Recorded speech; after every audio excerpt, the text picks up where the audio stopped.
The Stargate irised shut with its distinctive metallic clang, the blue shimmer of the event horizon collapsing into nothingness as SG-1 stepped down the ramp. Colonel Jack O'Neill pulled off his cap and ran a hand through his graying hair, exhausted from 3 days negotiating with the TOC-RA. Behind him, Major Samantha Carter carried a data crystal containing intelligence on residual Goa'uld forces. Daniel Jackson was already lost in thought about some archaeological reference the TOC-RA had mentioned, and TLC moved with his characteristic measured dignity, staff weapon held loosely at his side. "Welcome back, SG-1, General Jack Hammond's replacement, now General Hank Landry, greeted them from the control room above. "How'd it go?" "TOC-RA are their usual cheerful selves," O'Neill replied with characteristic sarcasm. "Lots of intel, lots of warnings about Bile's latest schemes, not a lot of." The alarm cut him off. Red lights bathed the gate room as klaxons blared throughout Cheyenne Mountain. Every instinct O'Neill had developed over 8 years of commanding SG-1 kicked into overdrive. Unscheduled off-world activation. Sergeant Harriman announced from the control room, but his voice carried an edge of confusion. "Wait, negative. No activation. NORAD is reporting an unidentified contact in high Earth orbit. Massive signature, sir. Prometheus is scrambling." O'Neill's jaw tightened. The Prometheus, Earth's first genuine capital ship built with reverse-engineered Goa'uld and Asgard technology, was their primary orbital defense. If it was scrambling, something big had just appeared in their backyard. How massive? Landry demanded, already moving toward the briefing room. "Estimating 1.3 kilometers in length, sir," came the response. Harriman's fingers flew across his console. "Configuration unknown. Not matching any Goa'uld, Ori, or known ship design in our databases." Carter was already at the nearest computer terminal, pulling up telemetry data. Her eyes widened. "Sir, the energy signature is unlike anything we've encountered. It's not Nequata-based. The power generation reads similar to a zero-point module, but the dimensional frequencies are wrong. Like it doesn't quite belong in our spacetime." "Doesn't belong?" O'Neill moved beside her, studying the tactical display. The ship's silhouette resolved on screen, sleek, elegant, almost organic in its curves, with what appeared to be massive engine pods extending from a central hull. Nothing like the angular, predatory lines of a Hatak or the brutalist architecture of an Ori warship. "That's a new one. Colonel Carter, can you get better sensor data?" Landry asked. "Already working on it, sir.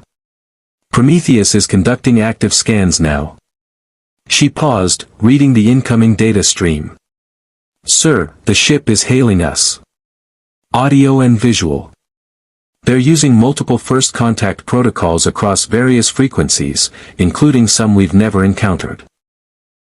Whoever they are, they're trying very hard to communicate peacefully." TLC stepped forward, his dark eyes studying the unknown vessel's configuration. "The design suggests neither Goa'uld nor any species we have encountered through the Stargate network. This vessel's origin may lie beyond our current exploration range. Or beyond our universe entirely," Daniel added quietly, adjusting his glasses as he examined the data Carter had pulled up. "Sam, those dimensional frequency readings. Could this be some kind of alternate reality incursion? We've dealt with quantum mirrors before." "Possible," Carter admitted. "The spatial distortion signatures are consistent with dimensional transit, but on a scale I've never seen. If they came through from another reality, the energy expenditure would be enormous." O'Neill made the decision quickly. 8 years of first contact scenarios, some peaceful, most not, had taught him to trust his instincts. The ship had the firepower to glass Earth's surface from orbit if it wanted to. Instead, it was trying to talk. Put them through. "Let's see who just dropped into our neighborhood." The main screen flickered, and suddenly SG-1 was looking at a man in what appeared to be a military uniform, though not any military O'Neill recognized. The uniform was elegant, combining practical tactical elements with ceremonial touches that spoke of a long martial tradition. The man himself appeared to be in his 40s, with dark hair and sharp, intelligent eyes that carried the weight of command. Behind him, the bridge of his ship was visible, a sweeping, sophisticated space with holographic displays and a design aesthetic that made even Earth's most advanced facilities look primitive. This is Captain Dylan Hunt of the Andromeda Ascendant, representing the system's Commonwealth High Guard. The man's voice was professional, measured, diplomatic. We mean no harm to your world. We've experienced a catastrophic slipstream failure and have been displaced from our home universe. We're requesting emergency assistance and diplomatic contact with your planetary government. The words hung in the air for a moment. O'Neill glanced at Landry, then back at the screen. Commonwealth. High Guard. Slipstream failure. And the guy was straightforward about being from another universe. That was either refreshing honesty or a really elaborate con. Captain Hunt, O'Neill stepped forward. I'm Colonel Jack O'Neill, United States Air Force, assigned to Stargate Command. You just appeared in orbit above a planet that's had a really bad couple of centuries dealing with hostile aliens, false gods, and interdimensional invasions. So before we roll out the welcome wagon, I'm going to need more information about your ship, your Commonwealth, and how exactly you ended up in our universe. Hunt's expression remained steady, but O'Neill caught the slight tightness around his eyes, the look of a commander dealing with an impossible situation while maintaining professional composure. Understood, Colonel. We're willing to provide full transparency.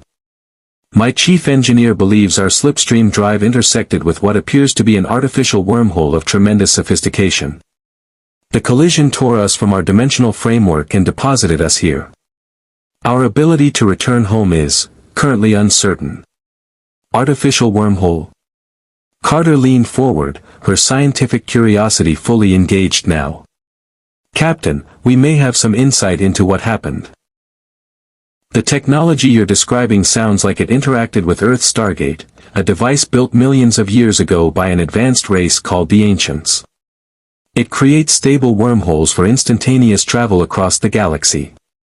For the first time, Hunt's composure cracked slightly, a flash of hope crossed his features. An ancient race with wormhole technology? That could be exactly what we need. Colonel O'Neill, we have 300 years of High Guard tactical doctrine, diplomatic protocols, and a genuine desire to avoid any conflict with your people. We're explorers and peacekeepers, not conquerors. If you can help us understand this wormhole technology, we'll share everything we know in return. TLC inclined his head slightly. Your words carry the weight of sincerity, Captain Hunt. However, words alone cannot establish trust. The Tauri have learned through bitter experience that appearances can deceive. Tauri? Hunt's brow furrowed slightly. It's what the galaxy calls us, Daniel explained. Humans from Earth. It's a long story involving parasitic alien snakes pretending to be Egyptian gods and enslaving humanity across thousands of worlds for millennia. Like the Colonel said, bad couple of centuries. Hunt's expression darkened. Parasitic aliens enslaving humans. That's... He stopped himself, visibly processing. Our universe had its share of tyrants, but nothing quite like that. Captain, we fought for 3 centuries to hold a commonwealth of civilizations together against chaos and warlords. We failed. I've spent the last 5 years trying to rebuild what was lost. The last thing I want is to bring more chaos to a world that's already suffered. O'Neill studied the man on the screen for a long moment. There was something in Hunt's bearing, a fundamental decency mixed with the weariness of command, that reminded him of himself on bad days. The guy wasn't lying. At least, O'Neill's instincts said he wasn't.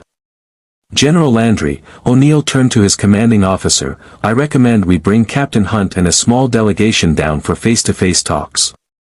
We can keep the Prometheus between their ship and Earth, just in case, but I think we need to hear their full story. Landry nodded slowly. Agreed.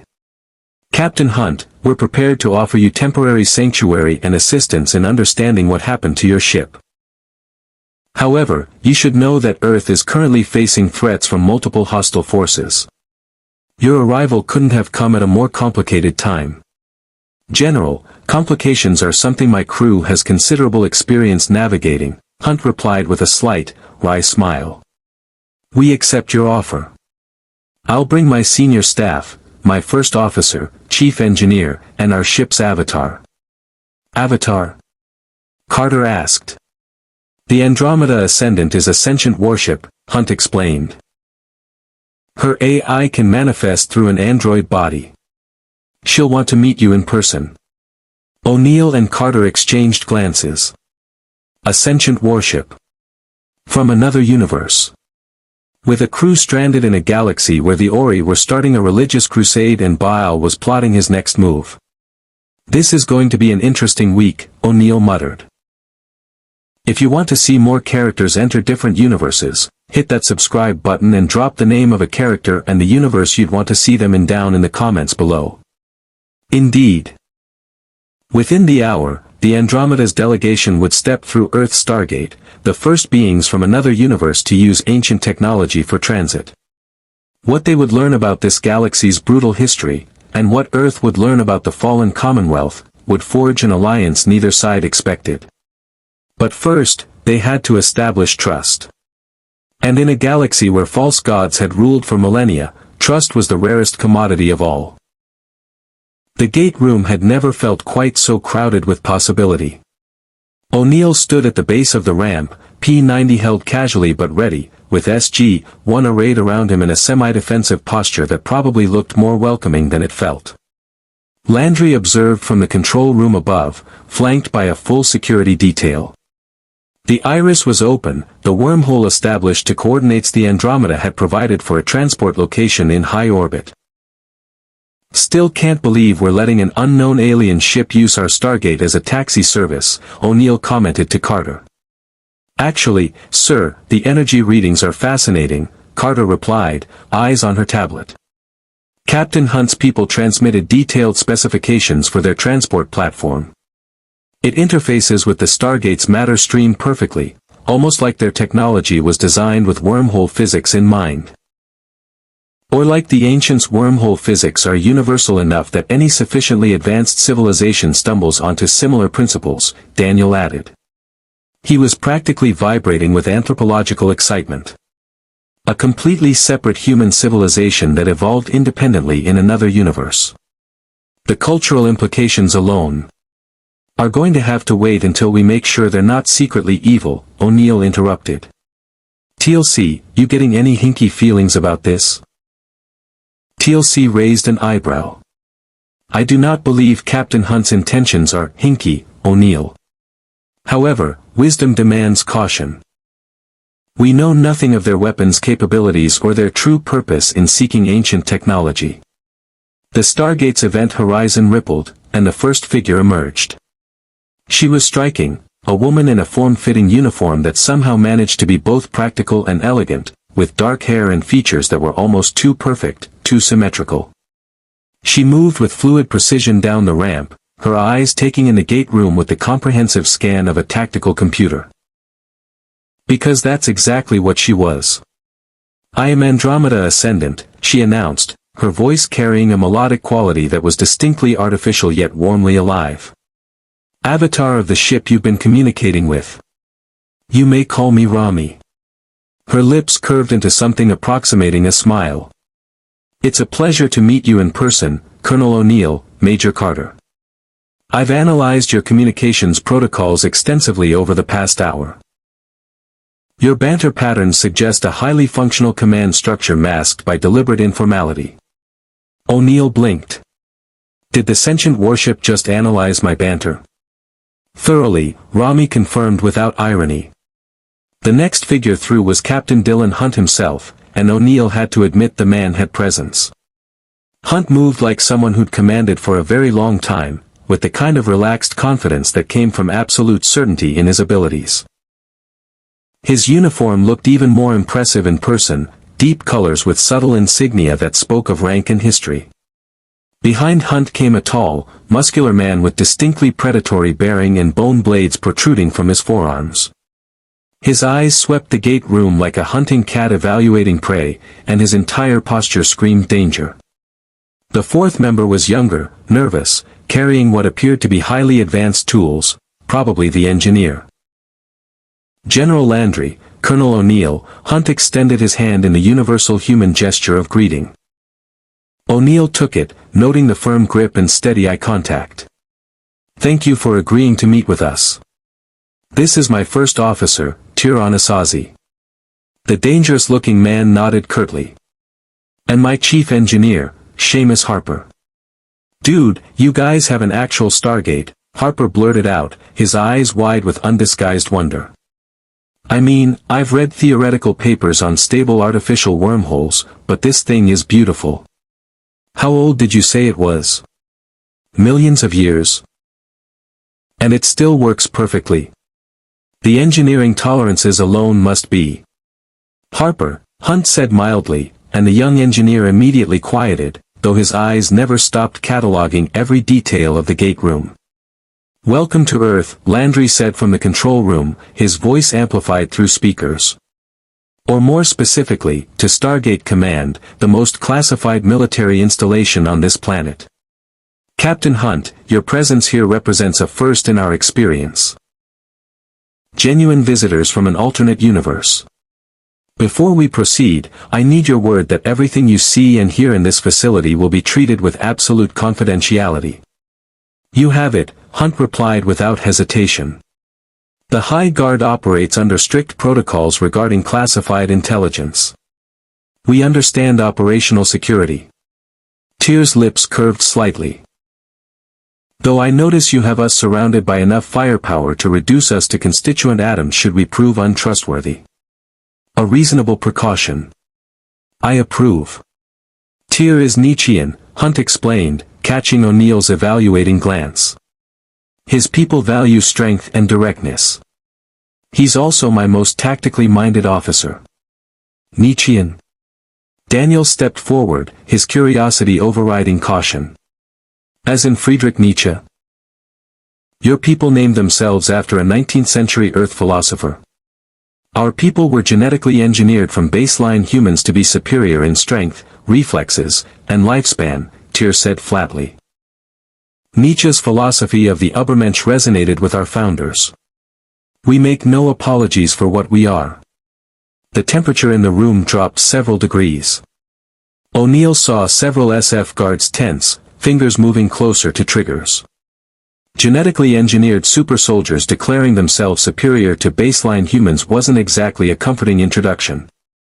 "Stand down," O'Neill ordered quietly. He looked at Tyr directly.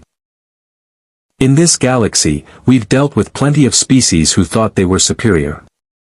The Goa'uld, for instance, parasitic snakes who literally enslaved humanity for thousands of years while calling themselves gods.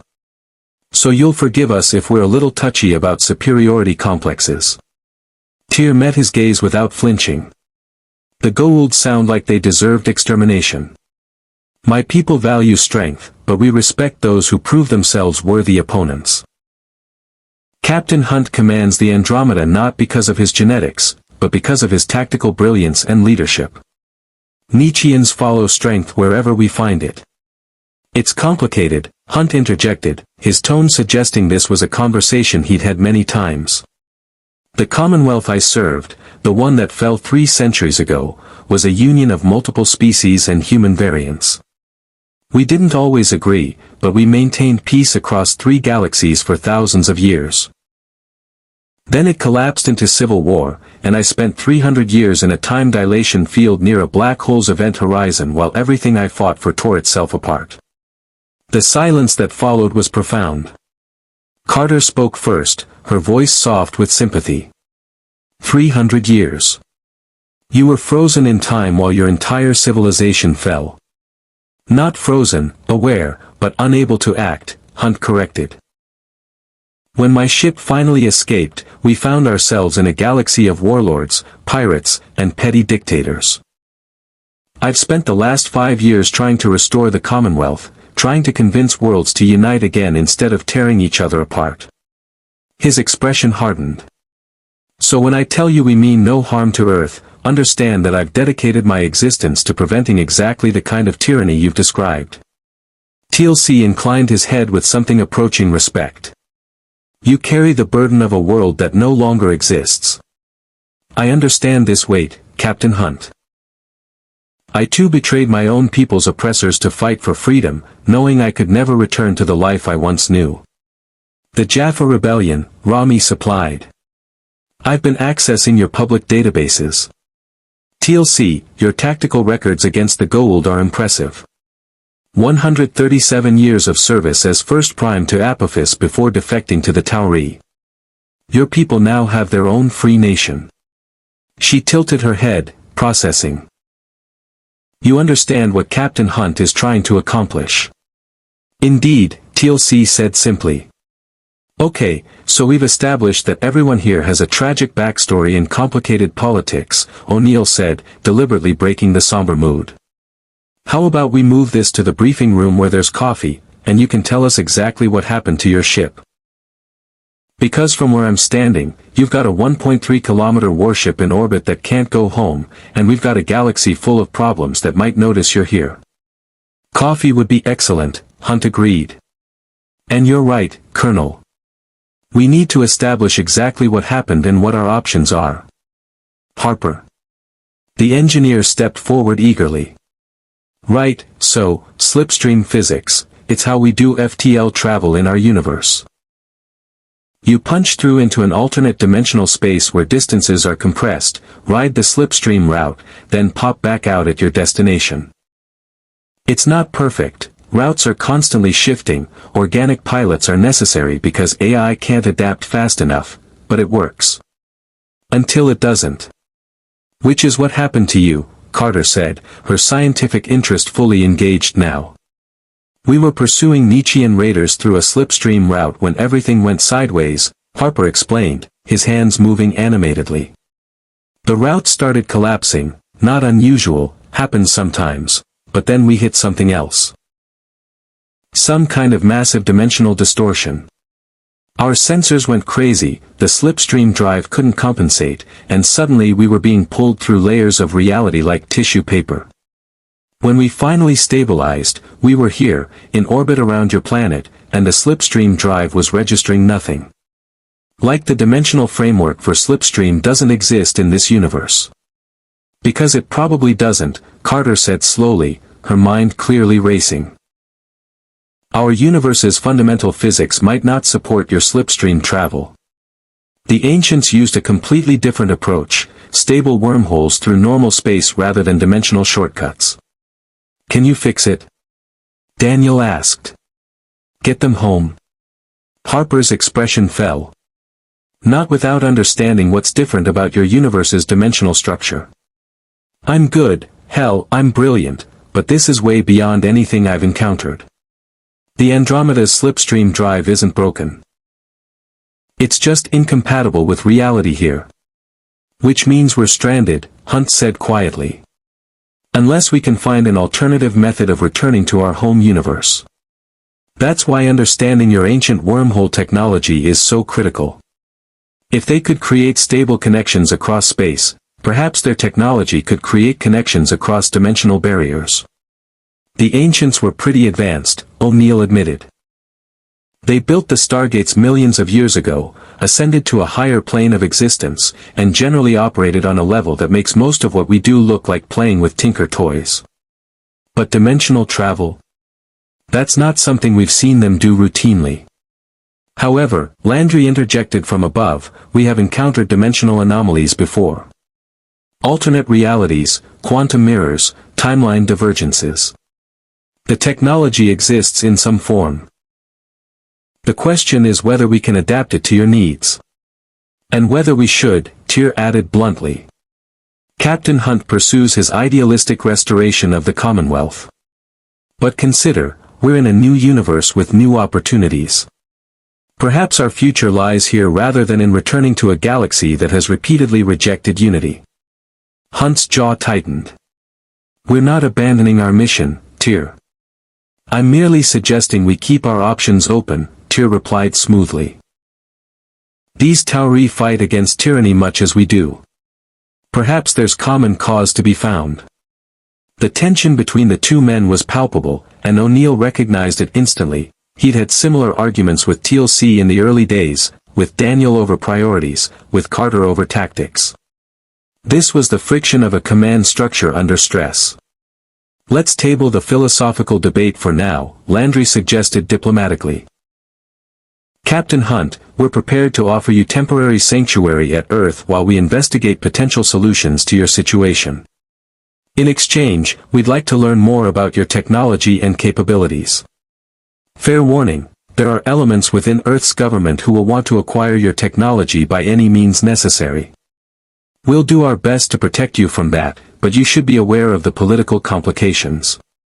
Understood, Hunt replied. We've dealt with our share of political complications. The High Guard specialized in navigating between different species' interests. Then welcome to Earth, Captain, O'Neill said, extending his hand again. Let's get you that coffee and start figuring out how to get you home. Or at least how to keep you alive long enough to try.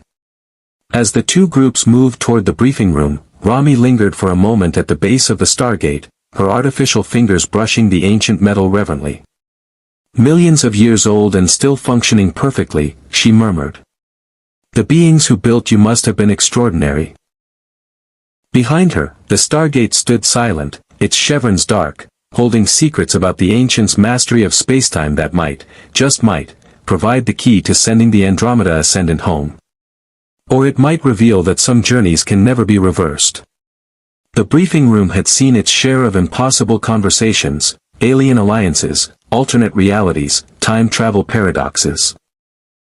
But watching Seamus Harper explain slipstream physics to Samantha Carter while both of them scribbled equations on a whiteboard at speeds that left everyone else dizzy felt uniquely surreal. O'Neill nursed his third cup of coffee and tried to follow along, but gave up somewhere around quantum entanglement differential matrices. So if I'm understanding correctly, Carter said, her marker hovering over a particularly complex diagram, slipstream routes are essentially naturally occurring dimensional tunnels that your ships navigate through organic pilot intuition rather than pure calculation. Exactly. Harper's enthusiasm was infectious despite the dire circumstances. The routes shift constantly based on gravitational influences, quantum fluctuations, all kinds of variables. An AI, even one as sophisticated as Rami, can't process the changes fast enough. You need a living pilot with split-second instincts. Bika Valentine, our captain's first officer for flight operations, she's one of the best slipstream pilots alive. She could thread a needle through a collapsing route while half asleep. Fascinating, Carter murmured. It's almost the opposite of how the Stargate works. The gate network is entirely predictable, 7 symbols for local addresses, 8 for intergalactic, 9 for specialized destinations. The wormhole physics are stable and replicable. Which is exactly why we can't use slipstream here, Harper said, his excitement fading into frustration. I've run every diagnostic I can think of. The dimensional frequency that slipstream travel requires. It just doesn't exist in your universe. It's like trying to tune a radio to a station that was never broadcast. The technology is fine, the universe itself is incompatible. Hunt leaned forward, his command presence filling even this relatively small room. Which brings us to the critical question, can ancient technology bridge the gap between universes? If they mastered wormhole creation, perhaps they also explored dimensional barriers. The ancients were capable of incredible things, Daniel said, setting down his coffee. They built the Stargate network millions of years ago, created city ships like Atlantis, developed weapons that could destroy entire solar systems, and eventually ascended to a higher plane of existence. But dimensional travel between universes? That's not something we've encountered in their database. However, Landry interjected from the head of the table, we have encountered dimensional phenomena. Colonel O'Neill, didn't you deal with a quantum mirror that showed alternate realities? Yeah, And it was a nightmare, O'Neill confirmed. Alternate versions of ourselves, different choices, different timelines. We shut it down because it was too dangerous. But that was within our universe, different quantum branches, not entirely separate realities. Rami, who had been silent and unnaturally still while processing data through her neural interface with the Andromeda in orbit, suddenly spoke. I've completed a comprehensive scan of this solar system using the Andromeda's long-range sensors. Your technological development is remarkable given your relatively recent emergence onto the galactic stage. The orbital platform you call Prometheus represents a significant achievement in reverse-engineered alien technology. Thanks, O'Neill said dryly. We're very proud of our Frankenship. However, Rami continued, I'm also detecting multiple artificial satellites throughout your system, some obviously yours, others with more sophisticated signatures. Additionally, there are several objects in deep space that register as inactive but technologically advanced. Ancient, perhaps. Carter's eyes widened. You can detect ancient technology from orbit? Our sensors can barely register some of those installations even when we know where they are. The Andromeda's sensor array was designed to scan across 3 galaxies simultaneously, Rami explained. Different technological paradigm, perhaps more suitable for detecting dimensional anomalies. Which brings me to my primary finding. There is a spatial distortion approximately 8 light-years from Earth that bears similarities to the dimensional rift we emerged through. Every person at the table went rigid. TLC spoke first, his voice grave. 8 light-years from Earth. That would place the distortion near the coordinates of several ancient outposts we have discovered but not yet fully explored. Can you be more specific about the distortion's characteristics? Carter asked urgently. Rami's eyes unfocused slightly, data streaming directly into her consciousness from the ship. The spatial fabric shows signs of previous manipulation, like a scar in spacetime where something was torn open and then partially healed. The dimensional frequency reads similar to the collapse that brought us here, but this appears older. Centuries old, possibly longer. The ancients experimented with dimensional research, Daniel said slowly, piecing together fragments of knowledge. We found references in their databases to something called dimensional phase shifting. It was considered extremely dangerous research, even by their standards. Most records about it were classified or purged. Hunt's expression sharpened with the first real hope O'Neill had seen since the Commonwealth captain arrived. If the ancients created that distortion, if they conducted dimensional experiments, then there might be technology or data we could use. Something that could adapt our slipstream drive or create a new method of returning to our universe. Or it could be a dimensional booby trap that tears both our ships apart, O'Neill countered. The ancients had a bad habit of leaving incredibly dangerous toys lying around. We've dealt with devices that rewrite timelines, download entire libraries into people's brains, and turn humans into energy beings. When they mark something as too dangerous, that's saying something. Yet you continue to seek out and utilize their technology, Tyr observed. His predatory gaze swept the room. I've been listening to your description of this galaxy's politics. You fight system lords who command vast fleets, face religious crusades from ascended beings, defend against multiple hostile species. You cannot afford to ignore any potential advantage, no matter how dangerous. He's not wrong, Landry admitted reluctantly. We've taken calculated risks before because the alternative was extinction. But Captain Hunt, I need to be clear about something. If we investigate this ancient site and it contains dimensional technology, Earth has priority access. We're facing an emerging threat from the Ori, ascended beings from another galaxy who are launching a religious crusade to enslave or destroy every human in our galaxy. If ancient dimensional research could provide a defense against the Ori's powers, we need it. Understood, Hunt replied evenly. We're not asking for exclusive access. This is your galaxy, your fight. All we want is the chance to study the technology alongside you and hopefully find a way home. The High Guard doesn't conquer, we protect and preserve. Pretty words, Tyr said softly. But Captain, consider carefully. We have 300 crew members aboard the Andromeda who depend on your decisions. Is returning to a shattered Commonwealth that has rejected unity for 3 centuries really worth risking everything? The temperature in the room dropped. Hunt turned to his first officer, and O'Neill recognized the look, the weight of command bearing down on every decision, the knowledge that hundreds of lives hung on choices made in rooms exactly like this one.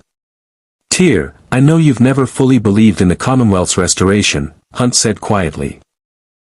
You follow me because I'm an effective commander, because the Andromeda is a powerful ship, because there's profit and purpose in our mission. But those 300 crew members. They signed on because they believe in something more than survival.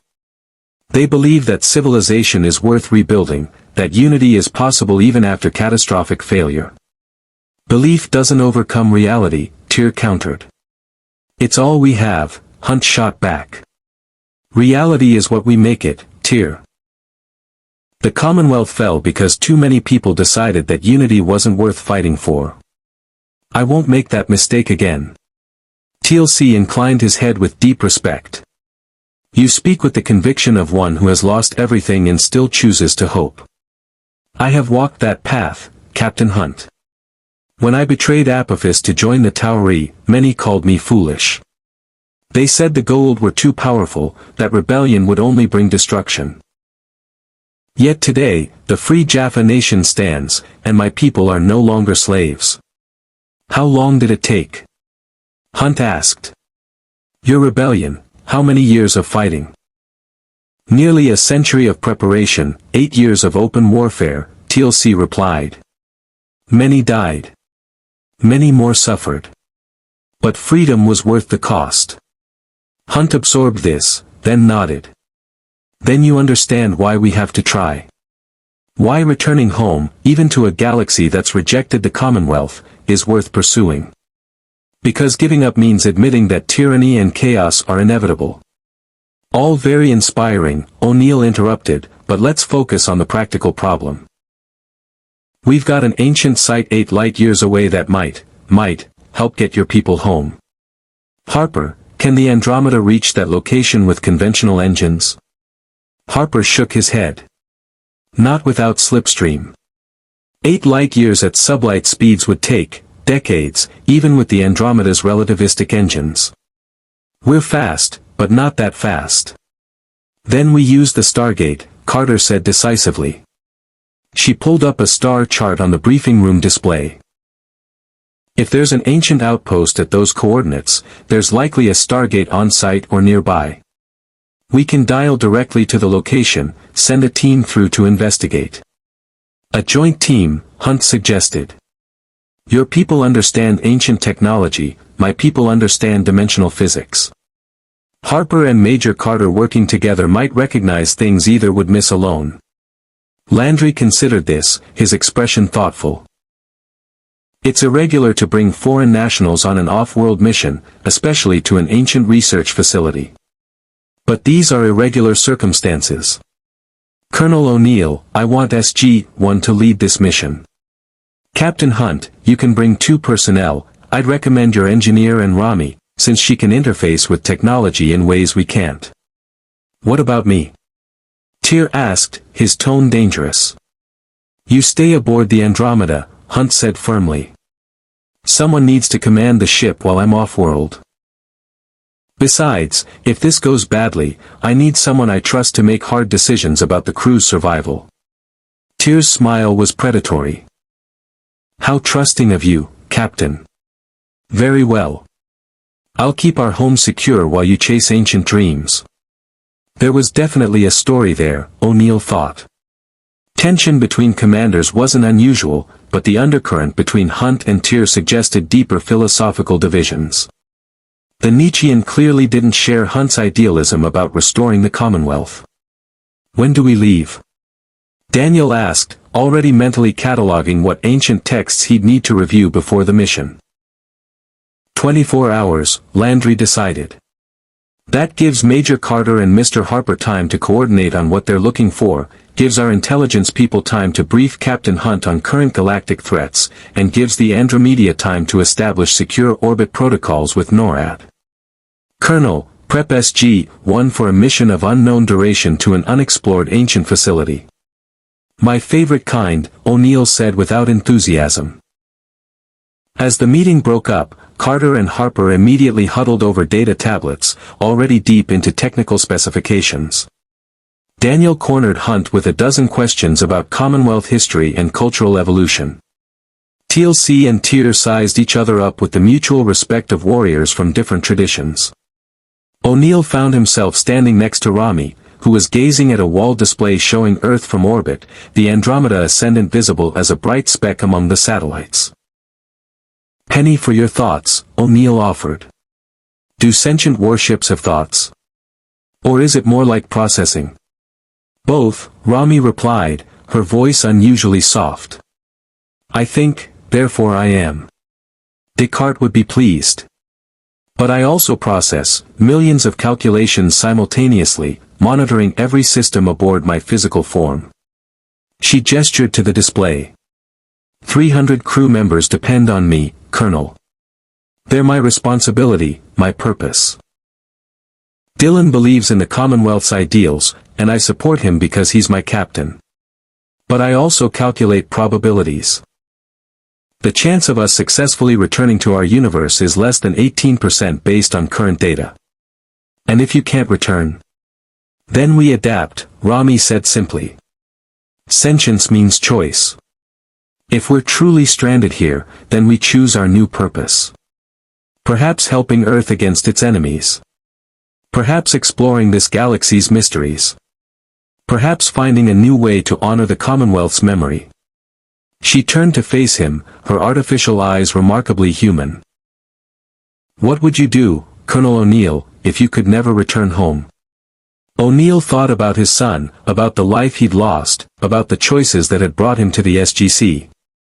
I'd find a new mission, he said finally. Because the alternative is giving up, and that's not really an option. Then we understand each other, Rami said. 24 hours until we step through your Stargate into the unknown. I find myself experiencing something my programming identifies as anticipation. Possibly anxiety. It's interesting. Welcome to the wonderful world of gate travel, O'Neill said. Where interesting is usually code for terrifying, and the coffee is terrible. But as he watched Harper and Carter excitedly comparing notes, as he saw Hunt and Daniel engaged in passionate discussion about cultural preservation, O'Neill couldn't shake the feeling that the Andromeda's arrival was going to change everything. A ship from another universe, carrying the last hope of a fallen civilization, searching for ancient secrets that might bridge the gap between realities.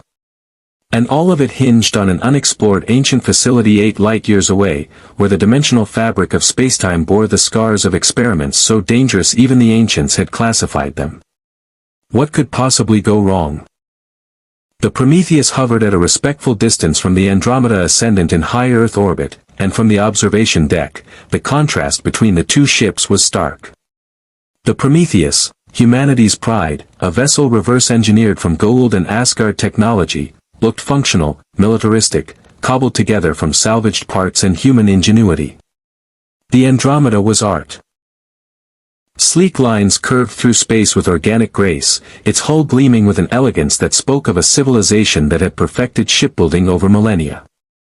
Colonel Lionel Pendergast, commander of the Prometheus, stood beside his tactical officer reviewing sensor data on the Commonwealth vessel.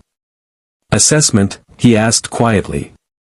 Sir, their weapons systems are extensive, the tactical officer replied, his voice carrying professional concern. We've identified at least 40 independent point defense laser turrets, multiple missile batteries, and what appears to be some form of particle beam weaponry, likely the antiproton cannons they mentioned. Their defensive shields read stronger than anything we've encountered short of an Asgard mothership. In a direct engagement, sir, we'd last maybe 3 minutes. Pendergast absorbed this without expression. And their crew's cooperation level? Full compliance with all orbital protocols, sir. They've been completely transparent with their system's data, haven't powered weapons, and their captain has been nothing but professional. But sir, that's a Commonwealth warship designed to hold 3 entire galaxies together against warlords and insurrections. Even damaged, even stranded, it's the most powerful single ship in Earth orbit. Which is why we're keeping them as allies, Pendergast said. Pass the word to all stations. Full courtesy to the Andromeda's crew. They're guests, not prisoners. But keep sensors active and battle stations ready to go hot in 30 seconds. Just in case. Aboard the Andromeda, Dylan Hunt stood on his own command deck, hands clasped behind his back, staring at the small blue-green planet that dominated the forward view screen. Bika Valentine, his first officer for flight operations, stood at her station, fingers drumming nervously on the console. "It's weird, isn't it?" she said. "Another Earth. Different universe, same planet, same humans fighting the same kinds of battles we fought." "Not the same battles," Hunt corrected gently. "These people faced something we never did, parasitic aliens literally enslaving humanity while pretending to be gods. For thousands of years, Bika. The psychological scars from that kind of oppression." "Yeah, I picked up on that," Bika replied. "The way that Colonel O'Neill talks about the Goa'uld, there's real hate there. Personal." Hunt nodded. "He lost something to them. I recognize that look. I wore it for the first year after I realized the Commonwealth had fallen while I was frozen in time." The comm system chimed, and Tyr's voice filled the bridge. "Captain, I've completed my analysis of Earth's defensive capabilities and current threat assessment based on the intelligence briefing Stargate Command provided. You should review this privately." Hunt suppressed a sigh. Tyr's paranoia had its uses, but it also created complications. "I'll be in my ready room." "Bika, you have the bridge. Keep our orbital position stable and maintain friendly communications with the Prometheus." "Aye, Captain. Try not to let Tyr convince you we should conquer the planet or something." Hunt's ready room was smaller than his old quarters aboard the original Andromeda. The ship had been damaged and rebuilt so many times over 5 years that many personal spaces had been sacrificed for essential systems. But it still contained his most precious possessions. A holographic display of the Commonwealth at its height, spanning 3 galaxies in glory, and a small collection of artifacts from worlds he'd helped save. Tyr was waiting, his expression unreadable. "Captain. I've assessed Earth's defensive posture, their current conflicts, and the strategic opportunities our presence represents." "Opportunities?" Hunt's voice carried a warning edge. "The Tauri are significantly outmatched by multiple hostile forces," Tyr continued, ignoring the warning. "The Ori possess technology and powers that approach what we would classify as veteran-level capabilities. The remaining Goa'uld, while weakened, still command vast resources. The replicators, before their destruction, represented an existential threat. And yet Earth survives through tactical brilliance, alliances with more advanced species, and sheer determination." "Sounds admirable," Hunt said. "It is," Tyr agreed. "They're worthy allies. But Captain, consider what the Andromeda represents in this galaxy's power structure. We are the single most advanced warship in this sector of space. Our weapons systems exceed anything Earth or their allies possess. Our AI capabilities surpass their technology by centuries. In the wrong hands, or even in Earth's well-meaning but desperate hands, the Andromeda could shift the entire galactic balance of power." Hunt leaned back in his chair, studying his first officer. "You think Earth will try to seize the ship?" "I think elements within Earth's government will try," Tyr corrected. "General Landry seems honorable, as does Colonel O'Neill. But they mentioned other factions, this NID organization, the IOA International Oversight Body. Earth's government is fragmented, with multiple competing interests. Someone will decide that controlling the Andromeda is worth betraying temporary allies. Then we make ourselves valuable enough that betrayal costs more than cooperation," Hunt said. "We help them against the Ori, share technology on our terms, prove that the Commonwealth's ideals of partnership work better than conquest or theft. Tyr's expression suggested he found this hopelessly naive. And when they decide they want our technology without the inconvenience of partnership? When they clone our AI, reverse engineer our weapons, and no longer need us? Then we'll deal with it, Hunt said firmly. But I won't operate from a position of mistrust and suspicion. The Commonwealth fell because we stopped believing in each other, Tyr. Every species started looking out for itself, prioritizing short-term survival over long-term cooperation. I won't repeat that mistake. The Commonwealth fell because idealism couldn't overcome reality, Tyr countered. The Nietzschean uprising, the Magog invasion, the economic collapse, these weren't failures of belief, Dylan. They were inevitable consequences of trying to hold together civilizations with fundamentally incompatible interests. Before Hunt could respond, Rami's voice filled the room through the ship's comm system. Captain, I'm detecting multiple Stargate activations in rapid succession across Earth's surface. The network is experiencing unusual activity. Additionally, the Prometheus is going to battle stations. They've detected an unscheduled incoming wormhole at the Stargate facility. Hunt and Tyr were moving before she finished speaking, racing toward the bridge. When they arrived, the main view screen showed Earth from orbit, with multiple data feeds scrolling past showing Stargate activation patterns.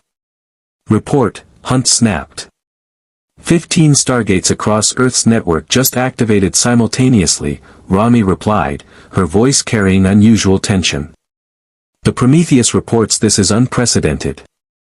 Their gate facility is receiving an incoming wormhole now. Stargate Command is going to defensive protocols. Can you tap into their communications? Bika asked. With permission, Rami said. A moment later, audio crackled through, chaotic military communications from Cheyenne Mountain. Unscheduled activation, Iris holding. GDO code is not recognized, repeat, unknown code. Energy signature consistent with Ori technology, General. Iris is heating up, sir, something's trying to breach.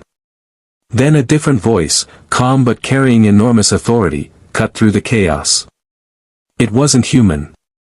The words were English, but the cadence was wrong, musical, compelling. Hallowed are the Ori. Hunt's blood ran cold. He'd read the intelligence briefings on the Ori. Ascended beings from another galaxy, literal gods who gained power through worship, who sent crusader armies to convert or destroy non-believers. The Commonwealth had faced religious fanaticism before, but never backed by actual divine power. The Ori have sent a prior through the gate, Bika said unnecessarily. Boss, should we hold position? Hunt ordered. This is Earth's fight, and we don't know enough about Ori capabilities yet. Rami, maximum sensor focus on Cheyenne Mountain. I want to know exactly what we're dealing with. Already scanning, Rami confirmed. Captain, the being that emerged from the Stargate registers as humanly baseline but with severe physiological modifications. Radiation signatures suggest exposure to massive energy sources, possibly from ascension-related technologies. And Captain, the Prior is emitting low-level energy pulses that are affecting everyone in proximity. Some form of psychic or technological compulsion. On the bridge view screen, data feeds from Stargate Command showed the Prior, a tall figure in robes, staff in hand, face hidden beneath a hood. The iris had held, preventing anything material from coming through, but somehow this being had manifested anyway, solidifying from energy in the gate room itself. Tyr leaned forward, his predatory instincts fully engaged. That's not technologically possible. Matter cannot manifest without a stable wormhole terminus. Unless you're operating on an ascended being's power level, Hunt said grimly. The briefings mentioned the Ori existed on a higher plane of existence, pure energy beings who could manipulate reality itself. This Prior is their representative, empowered by their gods. The Prior's voice continued, amplified through every speaker in Cheyenne Mountain. I bring word of the Ori, who are the one true gods. I bring the path to enlightenment through origin. I bring salvation to those who accept, and cleansing fire to those who refuse. Then the prior said something that made everyone on the Andromeda's bridge freeze. I bring warning of the abomination. A ship has come from beyond the veil, tearing through the sacred order of dimensional barriers. The Ori have felt this wound in creation. The vessel Andromeda Ascendant and its crew stand in defiance of the natural order. They must be cleansed.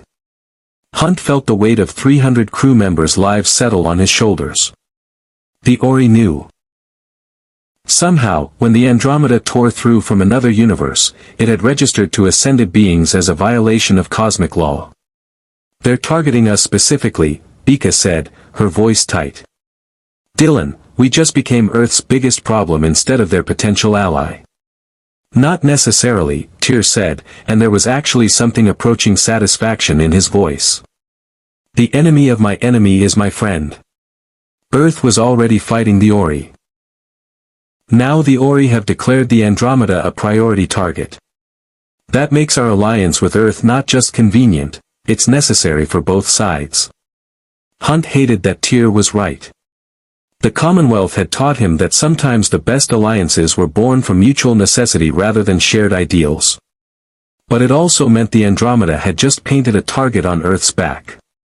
Rami, open a channel to General Landry, Hunt ordered. Encrypted, priority. Landry's face appeared on a secondary screen, and he looked like he'd aged 10 years in 10 minutes. Behind him, the gate room was in controlled chaos. SF teams in defensive positions, the prior standing calmly in the center delivering his sermon of doom. Captain Hunt, Landry said without preamble. I assume you heard. The Ori know we're here, Hunt confirmed. General, I'm sorry. We never intended to bring additional threats to your doorstep. Not your fault, Landry said, though his expression suggested he wasn't entirely convinced. The Ori were coming anyway. You just gave them another reason to accelerate their crusade. But Hunt, I need to know, can your ship fight theirs? Because if the Ori send warships instead of just priors, Earth's defenses won't hold. Hunt glanced at Tyr, who pulled up tactical data instantly. Ori warships are extremely powerful, Tyr reported. But the Andromeda was designed to fight battles across 3 galaxies simultaneously. Our weapons systems are optimized for engaging multiple capital ships. Given proper tactics and positioning, we could engage an Ori vessel. Victory isn't guaranteed, but we wouldn't be helpless. Then here's my proposition, Landry said. You help us deal with this prior situation, non-violently if possible, since killing priors tends to backfire, and then we accelerate our mission to that ancient facility.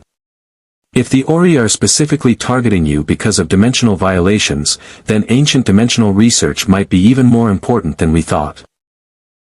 Maybe the ancients developed defenses against this kind of attack. Maybe they left something that can help both our problems. Hunt made the decision instantly. Agreed. We're sending down Rami and Harper to help contain the prior. And General, the Commonwealth Navy taught me that when powerful enemies declare war, you don't apologize for existing. You fight. The Andromeda stands with Earth. Landry's expression softened slightly. Appreciated, Captain. Now let's see if we can convince this prior that cleansing us is more trouble than it's worth. The channel closed. Hunt turned to his crew, seeing the mixture of fear and determination on their faces. They'd come through an impossible dimensional collapse, found themselves stranded in an alien universe, and now faced the wrath of actual gods. Bika, bring the Andromeda to high alert, Hunt ordered. All weapon systems online but not powered. Defensive shields at maximum. If an Ori warship appears, I want us ready to engage instantly. Aye, Captain. Tyr, coordinate with Earth's orbital defenses. If we're going to fight alongside them, we need integrated tactical protocols. Already composing them, Tyr replied, his fingers flying across his console. The Tauri's Prometheus is primitive but they use it intelligently. Combined operations should be interesting. Rami, you and Harper get down to Cheyenne Mountain. Help our new allies deal with their prior problem. Understood, Rami's voice confirmed. Though Captain, I should note that confronting beings with actual divine powers is outside my standard operational parameters. Join the club, Hunt muttered. We're all improvising now. As Rami's android avatar headed for the transport platform to beam down to Earth, Hunt stared at the view screen showing the small blue planet his ship now orbited. The Commonwealth had faced many threats over its long history: wars, invasions, insurrections, economic collapse. But they'd never faced gods. Then again, he thought, remembering the briefings on how Earth had defeated gold system lords who claimed divinity, maybe that's exactly what made the Tauri such valuable allies. They'd spent decades proving that gods could bleed. Captain, Bika said quietly, what if we can't get home? What if the ancient facility doesn't have answers? Hunt turned to face his first officer, seeing the fear and hope warring in her expression. Then we do what we've always done, Bika. We adapt, we survive, and we find a new mission worth fighting for. The Commonwealth's ideals don't die just because we're in a different universe. Pretty speech, Tyr commented. Let's hope it's enough when the Ori come to cleanse us. Hunt didn't have an answer for that. Below, in Cheyenne Mountain, a prior of the Ori delivered ultimatums backed by divine power. In orbit, the Andromeda Ascendant prepared for a war against gods. And 8 light-years away, an ancient facility waited with secrets about dimensional barriers that might save them all. Or doom them completely. The Commonwealth had fallen once. Hunt refused to let it fall again, even in an alien universe. But first, they had to survive the next 24 hours. The prior stood in the gate room like a monument to divine judgment, his staff planted firmly on the concrete floor, his hooded face turning slowly to regard each SF guard with weapons trained on him. The iris had sealed the moment he'd manifested, impossibly. From pure energy, and now Cheyenne Mountain was locked down tighter than it had ever been. O'Neill stood in the control room with Landry, watching through reinforced glass as the prior began to speak again. His voice carried that same unsettling musical quality, words that seemed to bypass the ear and speak directly to something deeper. The Ori see all. The Ori know all. A ship from beyond the veil has violated the sacred order. Those who shelter this abomination share in its corruption. I really hate it when ascended beings get involved, O'Neill muttered. Can't they just stay on their higher plane and leave us alone? Apparently not when someone tears a hole between universes, Landry replied. Colonel, ideas? Well, we can't shoot him, that just makes more priors show up and usually ends with a plague or the planet exploding. We can't reason with him because he's running on divine operating system that doesn't accept input. And we definitely can't let him wander around preaching origin because that's how the Ori gain power. So we're back to containment and hoping he gets bored. The Stargate activated again, chevrons locking in sequence. Incoming wormhole, Harriman announced. Receiving Andromeda's IDC, they're sending through their personnel. The event horizon shimmered, and Rami emerged first, followed by Harper. The young engineer's eyes went wide seeing the prior, and he instinctively moved behind Rami's more combat-capable android form. Holy crap, that's an actual space wizard, Harper breathed. The prior's hooded head swiveled toward them with predatory precision. The machine intelligence. The servants of the abomination. You will be the first to receive the Ori's judgment. Rami tilted her head, processing. I am Andromeda Ascendant, avatar of a glorious heritage-class warship. I recognize no gods. I serve my crew and the ideals of the system's Commonwealth. Your judgment is irrelevant. For the first time, the prior seemed taken aback. His staff struck the floor with a crack of thunder that shouldn't have been possible indoors, and energy rippled outward. The SF guards staggered, several dropping to their knees. Harper collapsed, clutching his head. But Rami stood unmoved, her artificial body immune to whatever psychic assault the Prior had unleashed. Interesting, Rami observed clinically. You're broadcasting a low-frequency neural disruptor designed to induce religious awe and compliance in organic beings. Effective against humans, but I'm a distributed AI operating through an Android platform. Your powers don't affect me. O'Neill felt a grin spreading across his face despite the situation. Oh, I like her. The Prior's voice rose in anger. The Ori's power is absolute.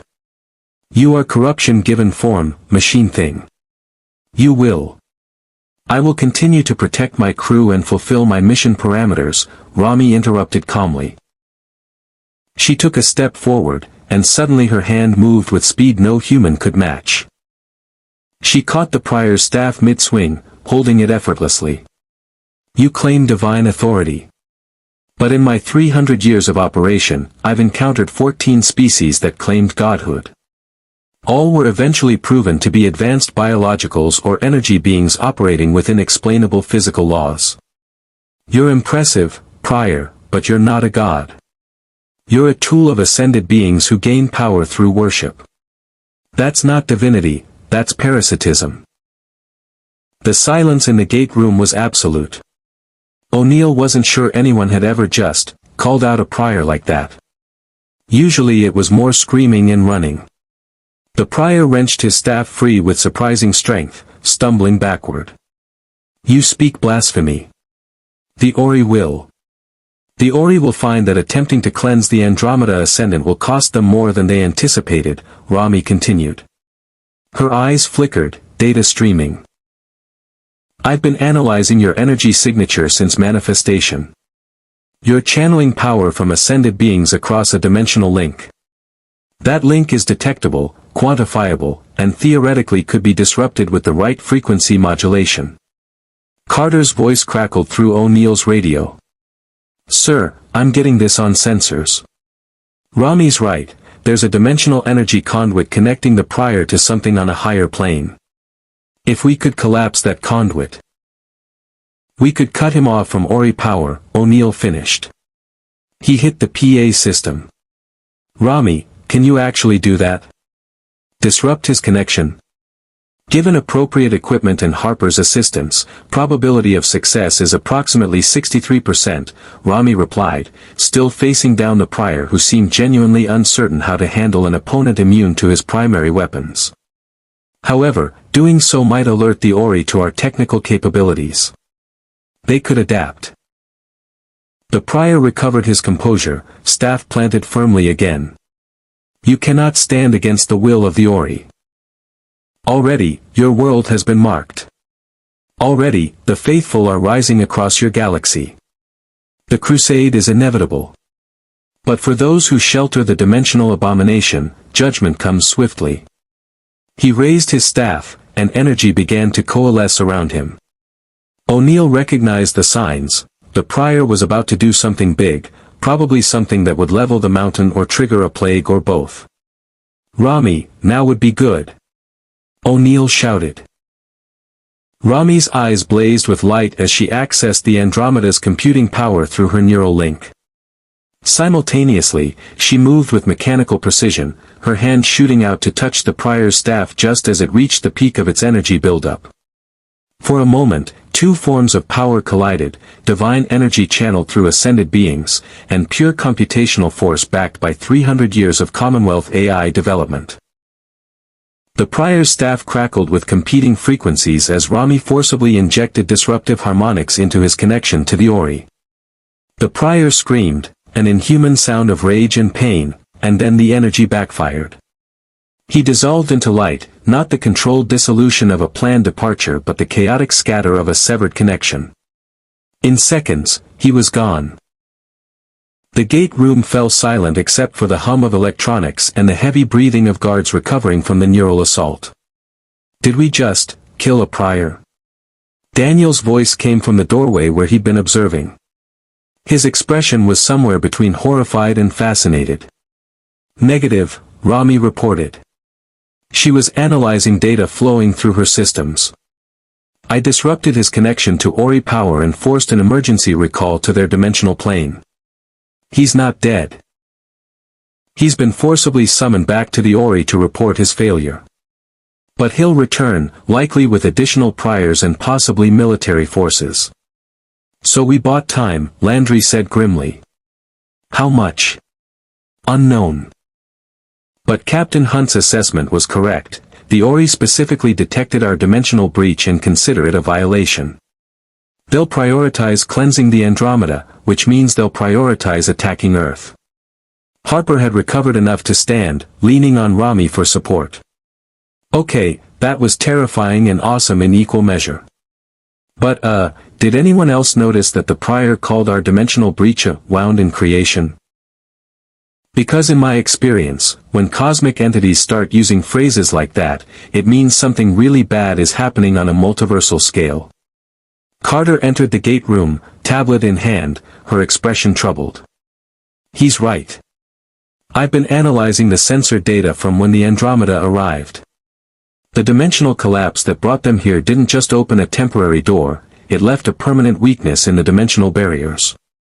Like a crack in spacetime that isn't healing properly. Which means what, exactly? O'Neill asked, though he had a sinking feeling he already knew. It means other things could come through, Carter said quietly. The dimensional barrier is supposed to keep separate universes separate. If it's damaged, if there's a crack, anything from any universe could potentially find and exploit it. The Andromeda came through accidentally. Something else might come through intentionally. TLC had entered silently during the confrontation, and now he spoke with his characteristic measured gravity. Then the ancient facility we plan to investigate is not merely a potential means of returning Captain Hunt's crew to their universe. It is a critical defensive priority. If the ancients studied dimensional barriers, they may have also developed methods to repair such damage.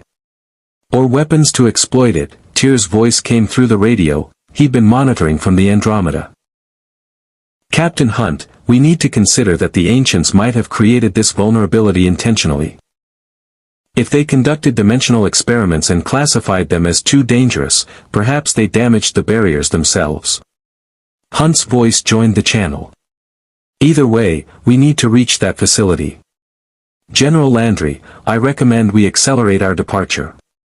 The Ori know where we are, know what we represent, and have already attempted one cleansing. We're on a clock now. Agreed, Landry replied. He turned to O'Neill. Colonel, prep SG-1 for immediate departure. Captain Hunt, have your people ready in 2 hours. We're moving up the timeline. Understood, Hunt confirmed. One more thing, General. The Prior specifically said the faithful are rising across your galaxy. Have you received reports of increased Ori activity on other worlds? Landry's expression darkened. We've been getting scattered reports from Free Jaffa worlds and Talk-RA intelligence. Several planets have reported Priors appearing and converting significant portions of their population. It's spreading faster than we anticipated. But why do you ask? Because if the Ori are accelerating their crusade specifically because of our arrival, that makes every world they convert partially our responsibility, Hunt said heavily. The Commonwealth Navy had protocols for situations where our presence endangered civilian populations. We don't leave people to suffer because we became a target. O'Neill found himself liking the Commonwealth captain more by the minute.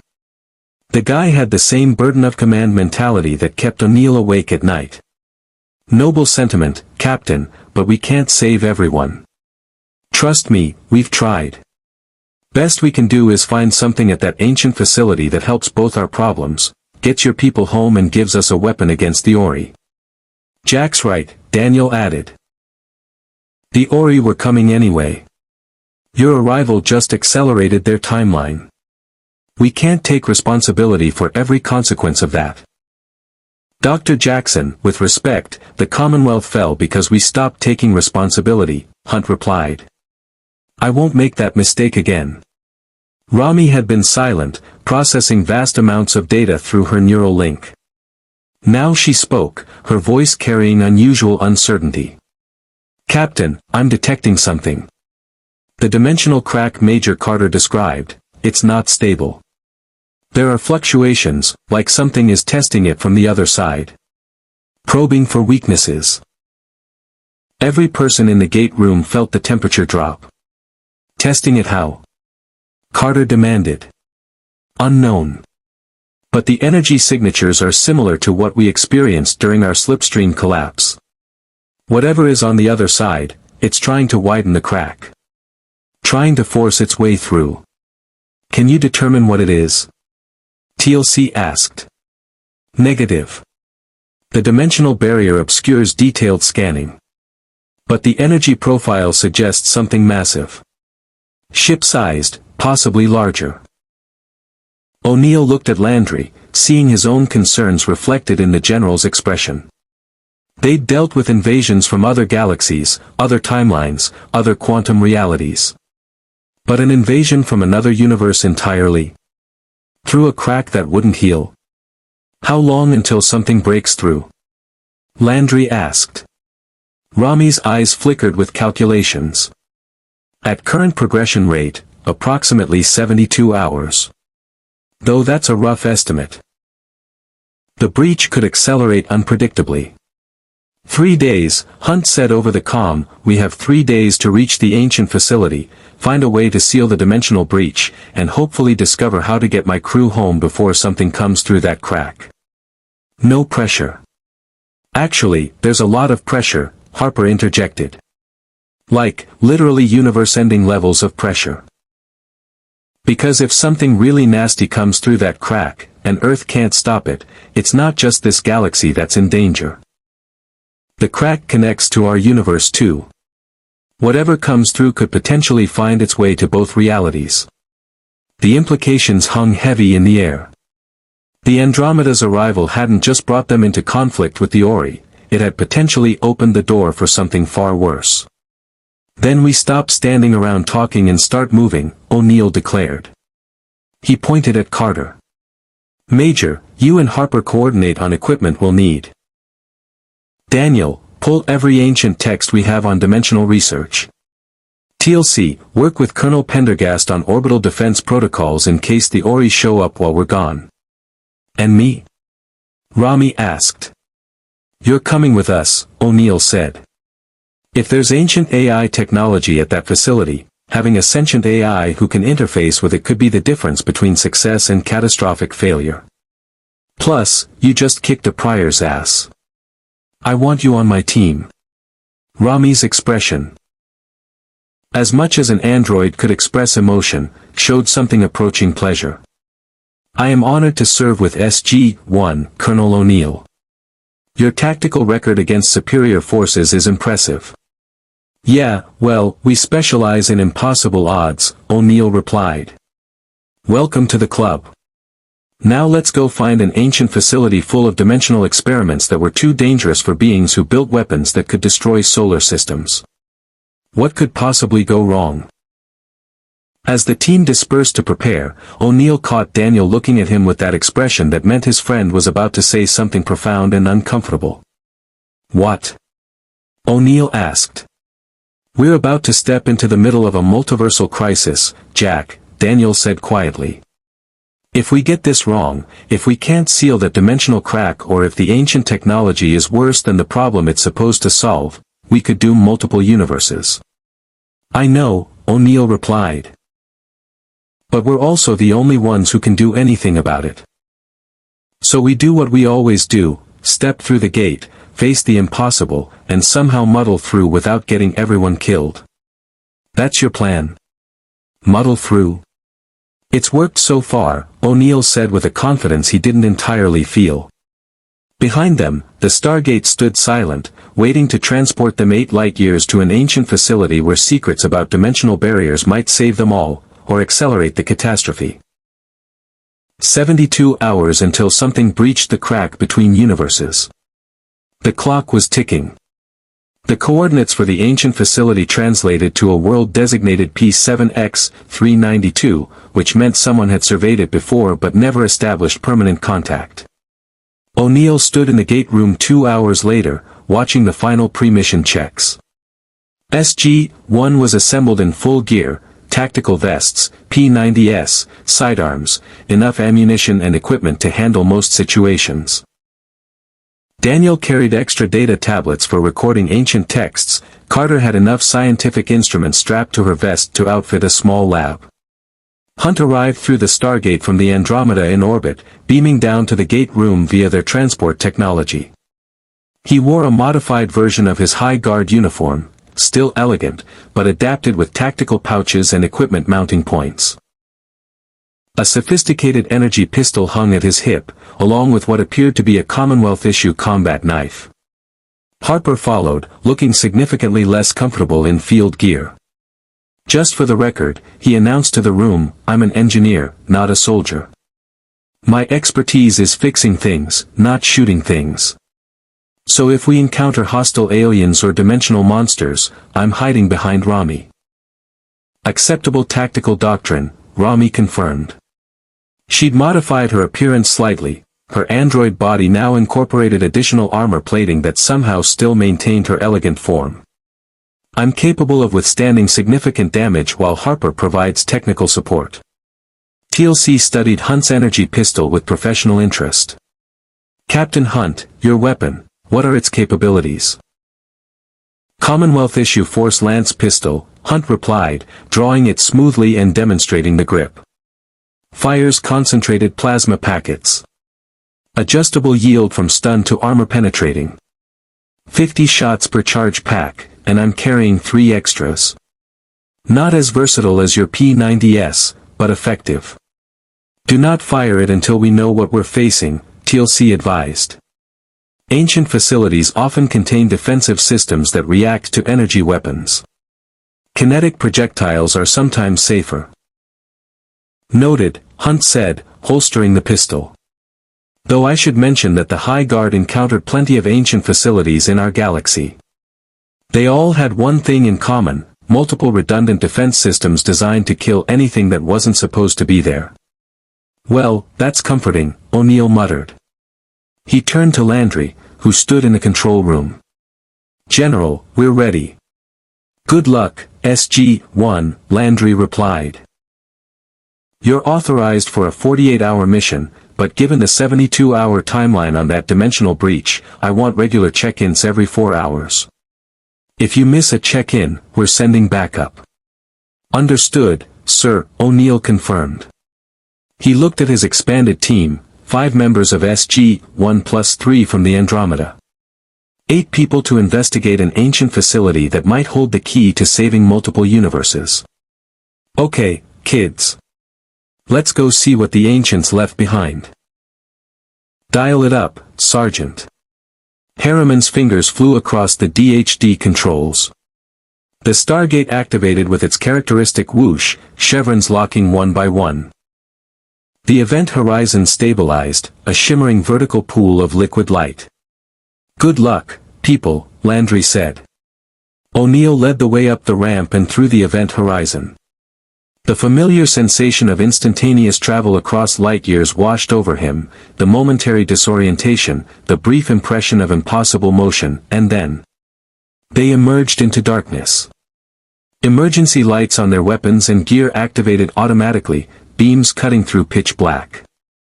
The gate room, if it could be called that, was massive, easily 3 times the size of Cheyenne Mountain's facility. The Stargate stood on a raised platform, surrounded by ancient architecture that combined organic curves with geometric precision. "Well, that's not ominous at all," Harper said, his voice echoing in the vast space. "Anyone else getting serious horror movie vibes?" "The facility appears to have no active power," Rami reported. Her optical sensors glowed faintly in the darkness, scanning in spectrums humans couldn't perceive.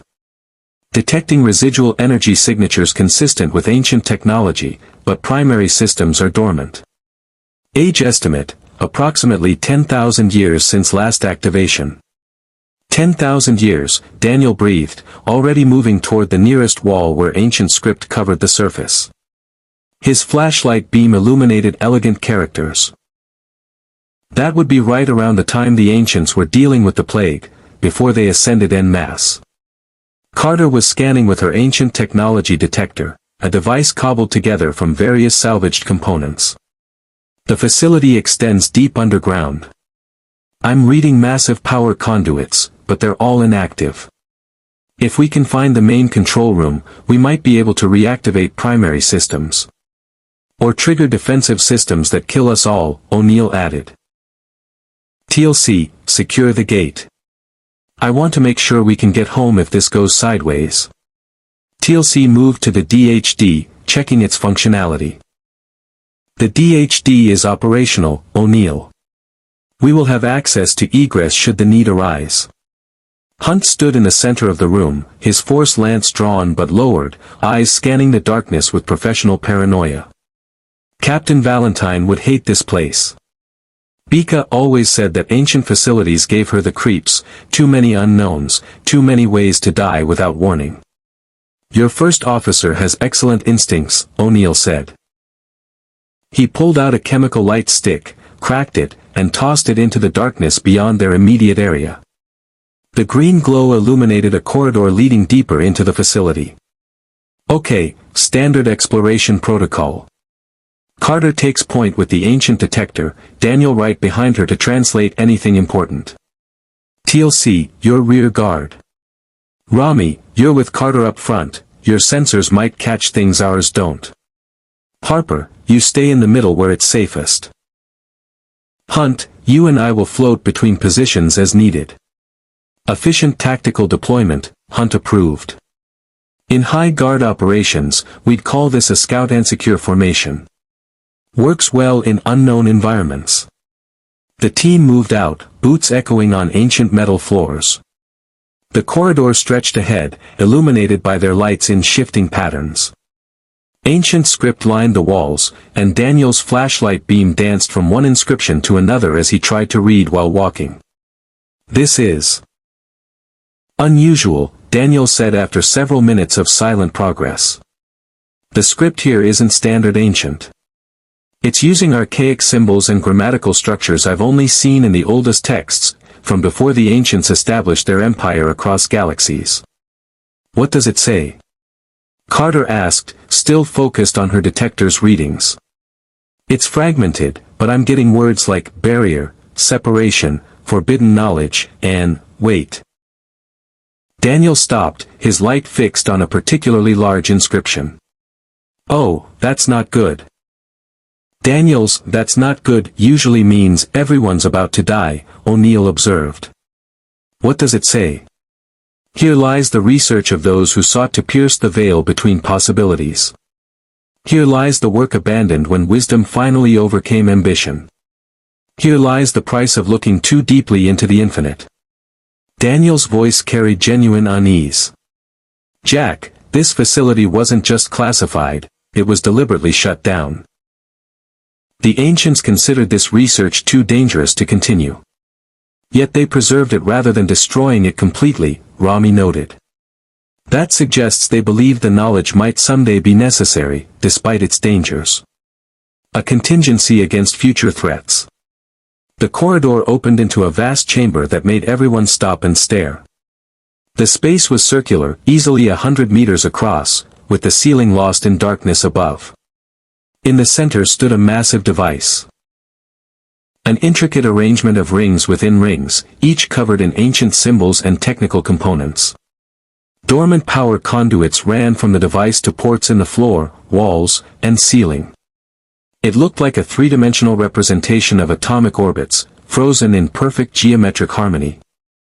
Holy crap, Harper whispered. That's incredible. The engineering alone. It's a dimensional phase shifter, Carter interrupted, her detector going crazy with readings. Or at least, that's my best guess. The configuration matches theoretical models for technology that could manipulate dimensional barriers. Hunt moved closer, his tactical training warring with obvious fascination. In Commonwealth space, we encountered natural dimensional phenomena, slipstream routes, quantum singularities, gravitic anomalies. But nothing like this. This is deliberately engineered to interact with the fundamental structure of reality. Captain Hunt is correct, Rami confirmed. Her eyes were glowing brighter now, processing immense amounts of data. This device was designed to create controlled breaches between parallel universes. The power requirements would be enormous, likely requiring multiple zero-point modules to operate. But theoretically, it could open stable doorways between dimensional frameworks. Which means it could potentially send you home, Daniel said, hope creeping into his voice. Or, TLC rumbled from his position guarding the entrance, it could widen the crack that currently threatens both universes. A device designed to breach dimensional barriers used improperly could destabilize the boundaries between realities entirely. The hope died. O'Neill watched Hunt's expression close down, the weight of command settling heavier. The Commonwealth captain was calculating probabilities, weighing 300 crew members' lives against multiversal catastrophe. We need more information, Hunt said finally. Harper, Rami, can you interface with this device? Access its operating system, determine its exact function and potential risks. I can try, Harper said, already pulling tools from his pack. But ancient interfaces are tricky, and without power. The facility chose that moment to come alive. Lights blazed throughout the chamber, not the soft glow of ancient technology at rest, but harsh emergency lighting that bathed everything in red. Klaxons blared with a sound that transcended language, pure alarm that needed no translation. Defensive systems activating, Rami announced unnecessarily. Multiple weapons platforms coming online. This facility is designed to kill intruders. Carter, can you shut it down? O'Neill shouted over the alarms. I'm trying. Carter was at the nearest control panel, her hands flying over ancient interfaces. The facility's AI is reacting to multiple triggers, unauthorized biological presence, unauthorized technology, and, her face went pale. Oh no. It's detecting the dimensional breach we created. The facility's programming interprets that as an active dimensional incursion. It's going into lockdown mode. Ancient text flashed across every surface in the chamber, and Daniel was frantically trying to read it. It's a warning. The facility was designed to contain dimensional breaches, to seal them before they spread. It thinks we're the threat, it's trying to seal us off from the Stargate. Hunt made the command decision instantly. Everyone back to the gate room, now. If we get sealed in here. A wall of energy materialized across the corridor they'd entered through. Pure force field, humming with enough power to atomize anyone who touched it. Too late, TLC said grimly. We are trapped. The dimensional phase shifter in the center of the room began to activate. Rings within rings started rotating, slowly at first then with increasing speed.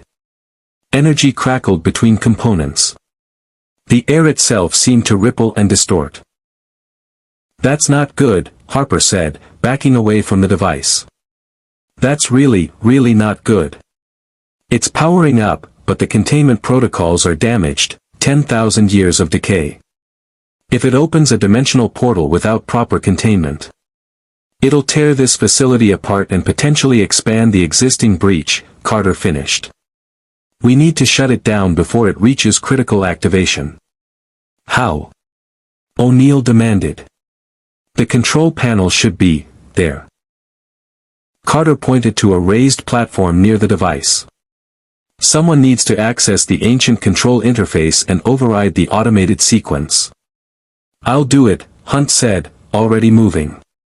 High Guard officers are trained to interface with alien technology under combat conditions. You'll need the ancient gene, Daniel called after him. The interface won't respond to non-carriers. Hunt reached the platform and placed his hand on the control surface. It lit up instantly, responding to his touch. Everyone stared. Captain Hunt, Rami said slowly, you appear to have the ancient gene. The probability of a human from an alternate universe carrying genetic markers specific to this universe's ancients is astronomically unlikely.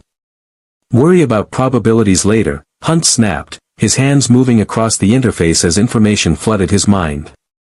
Right now I'm getting a crash course in ancient dimensional theory directly into my brain, and it's not pleasant.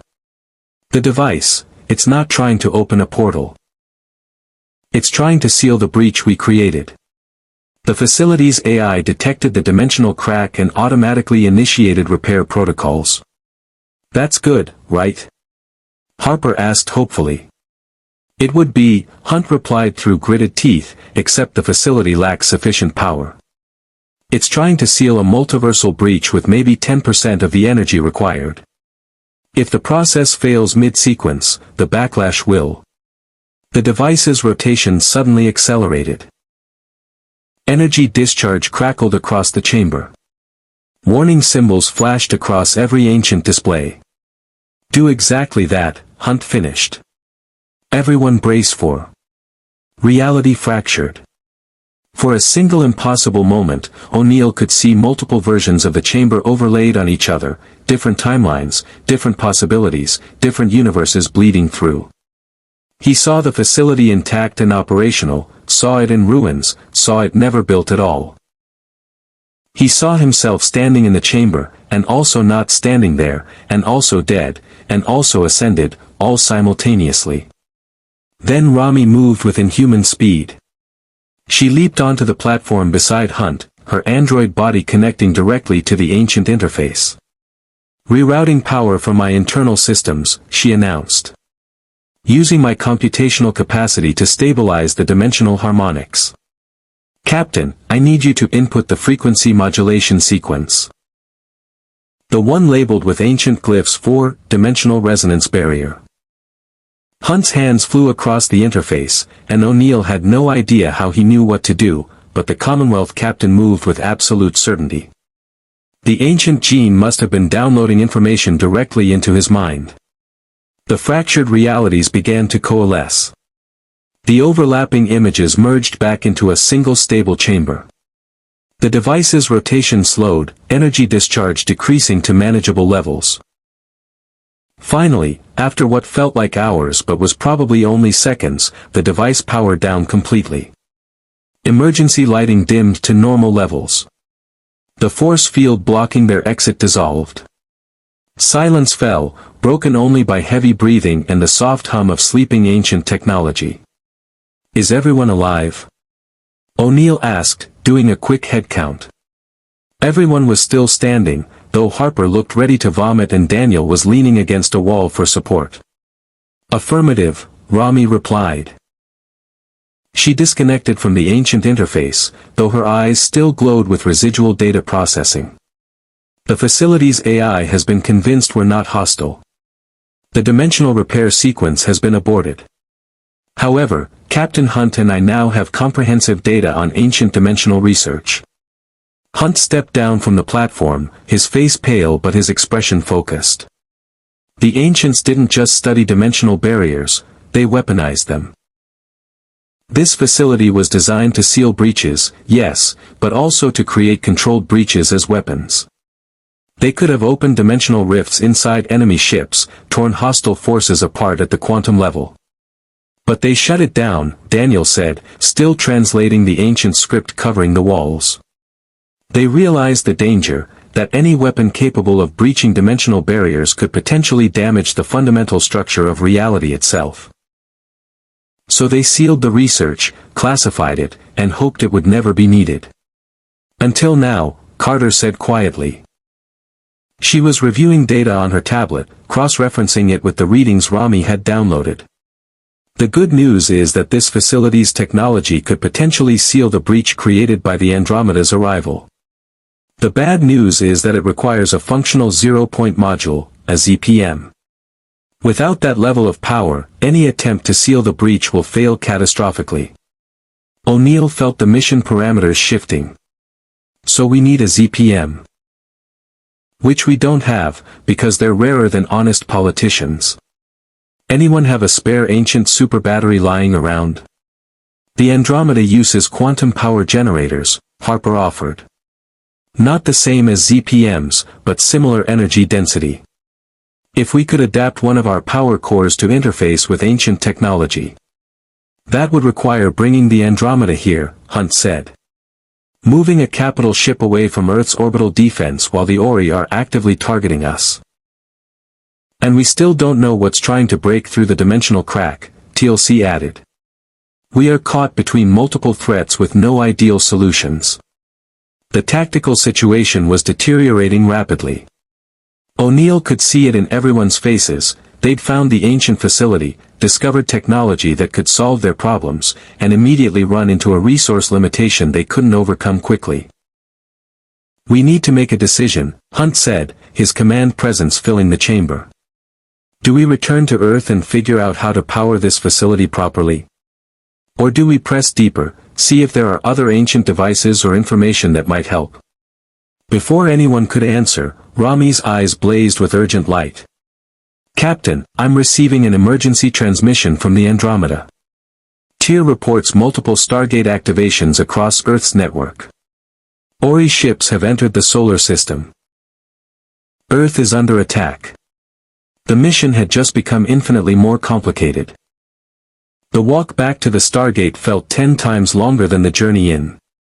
O'Neill's mind raced through tactical scenarios, none of them good. Ori warships in Earth's solar system meant the religious crusade had escalated from priors and conversion to full military invasion. The Prometheus would be outmatched. Earth's orbital defenses were impressive by galactic standards but nothing compared to Ori technology. Rami, how many ships? Hunt demanded as they ran through the ancient corridors. Tyr reports 3 Ori warships in high orbit, Rami replied, her voice carrying through the facility with unnatural clarity.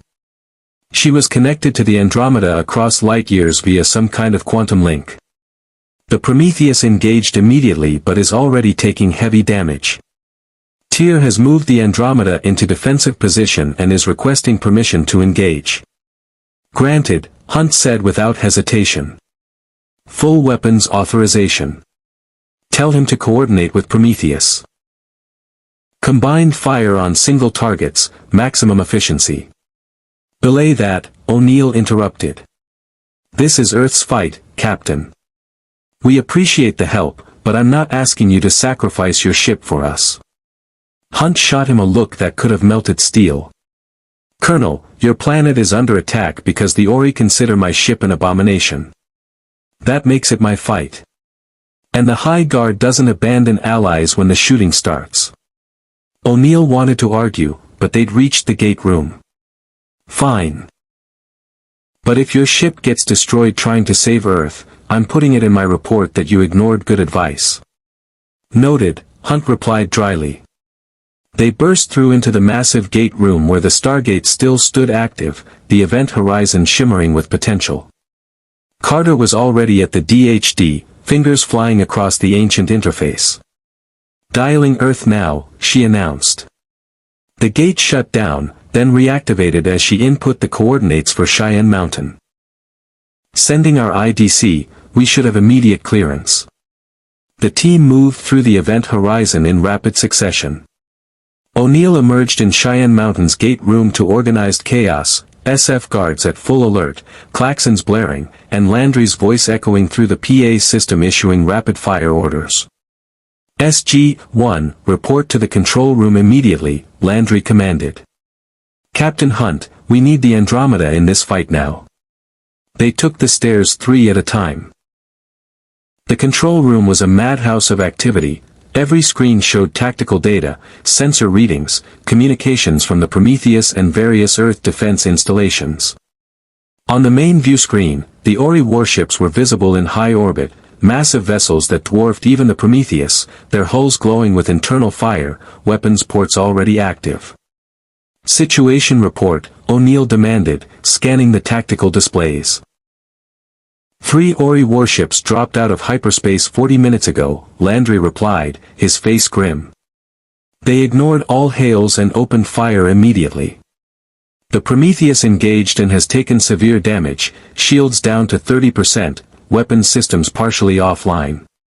Colonel Pendergast is attempting to withdraw to a defensive position near the moon. What about civilian targets? Daniel asked, his voice tight with concern. So far the Ori are ignoring the surface. They're focused entirely on orbital assets. But if they get through our defense platforms and ships, Earth's major cities are within range of their main weapons. We're looking at potential extinction-level bombardment. On screen, the Andromeda Ascendant accelerated into view, moving with a grace that belied its massive size. The Commonwealth warship's weapons ports glowed as it powered up its offensive systems. Andromeda is transmitting tactical data, Harriman reported from his station. They're proposing a coordinated attack pattern. Prometheus and Andromeda focus fire on the lead Ori vessel while Earth's orbital defense platforms provide covering fire. Do it, Landry ordered. All defense platforms, weapons free. Let's show these ascended bastards what Earth can do. The battle began in earnest. The Andromeda's point defense lasers opened up first. 40 autonomous turrets tracking and firing in perfect synchronization, creating a web of energy that intercepted incoming Ori weapons fire. The effect was mesmerizing and terrifying, each laser bolt precisely calculated to intersect an incoming projectile, creating cascading explosions in the vacuum between ships. My God, Carter breathed, watching the tactical display. The computational power required to coordinate that many independent targeting solutions simultaneously. That's Rami, Harper said with obvious pride despite the circumstances. She can process millions of targeting calculations per second. Every point defense turret has full AI support. It's like fighting 40 ships at once. The Andromeda's main weapons followed, antiproton cannons that lanced out in brilliant blue-white beams, striking the lead Ori warship's shields with devastating force. The Ori vessel's shields flared, absorbing the impact but visibly weakening. Prometheus is firing, Harriman announced. Asgard beam weapons, Earth's most advanced offensive technology, reverse-engineered from their allies, joined the Andromeda's assault. The combined firepower finally breached the Ori ship's shields, scoring direct hits on its hull. But the Ori weren't passive targets. The three warships spread out in a coordinated tactical maneuver that spoke of either excellent commanders or divine guidance. Return fire came in devastating waves. Energy weapons that punched through space like divine judgment, each shot powerful enough to vaporize a city block. The Prometheus took a direct hit. On the view screen, O'Neill watched the Earth ship's shields collapse completely, its hull breached in multiple locations. Emergency venting showed atmosphere escaping into space. Prometheus is reporting critical damage, Harriman said, his voice tight. Colonel Pendergast is ordering evacuation to the escape pods. The ship is done. Tell Pendergast to beam his crew to the Andromeda if possible, Landry ordered. We can't lose those people. Andromeda acknowledges, Harriman confirmed. They're locking onto Prometheus crew signatures now, beaming them aboard. Hunt had been silent, watching the tactical display with absolute focus. Now he spoke, his voice carrying command authority that transcended universes. Tier, execute battle pattern Omega-7. Full aggressive spread, concentrate fire on the damaged Ori vessel. Ignore the other two ships, we kill one quickly, then reassess. Tier's voice came through the calm with savage satisfaction. Finally, a proper battle. Executing Omega-7. All weapons, target lock on Ori vessel designated Alpha. Harper, I need maximum power to forward shields. You got it, boss. Harper replied, and O'Neill realized the engineer was still with them in the control room, somehow connected to the Andromeda's systems through his personal equipment. Rerouting power from non-essential systems. You've got 90 seconds of maximum offensive output before we need to cycle capacitors. The Andromeda dove forward in a maneuver that shouldn't have been possible for a ship that size. Hunt had described it as a heavy cruiser, but watching it move like a fighter craft was surreal. It closed distance with the damaged Ori warship, its weapons blazing in a coordinated assault pattern that was pure military doctrine refined over centuries. Antiproton beams, missile launches, point defense lasers all firing in synchronized harmony. The Ori ship's damaged shields collapsed entirely under the onslaught, and then the Andromeda's weapons tore into the hull itself. Direct hits across multiple sections, Rami reported, her voice transmitted from her android body still standing in the control room. Her eyes glowed with data feed as she processed information from her ship self light years away. Ori vessel's primary power systems are failing. Detecting catastrophic energy buildup in their central core. They're going to self-destruct rather than be captured, TLC observed. A tactic the Goa'uld employed when defeat was inevitable. Deny the enemy the prize. The Ori warship exploded in a silent flash that lit up Earth's orbit. The shockwave expanded outward, and the Andromeda had to engage emergency thrusters to avoid being caught in the debris field. 1 down. 2 to go. But the remaining Ori warships weren't following predictable patterns. Instead of pressing the attack or attempting to destroy the Andromeda, they both turned and began targeting something else. What are they doing? Landry demanded. Carter was scanning tactical data, her expression shifting from confusion to horror. Sir, they're not targeting military assets anymore. They're charging weapons and orienting toward, oh God. They're targeting population centers. New York, Beijing, London, they're going to bombard the surface. The control room went silent. Everyone understood what that meant. Orbital bombardment from Ori warships could kill billions in minutes. Earth's defense platforms couldn't intercept that kind of firepower. The Andromeda was powerful but couldn't protect the entire planet. They're trying to force us to surrender, Daniel said quietly.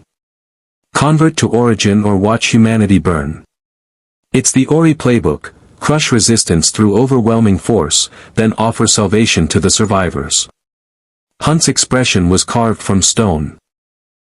Tyr, you have authorization for Nova bomb deployment. Target both remaining Ori vessels.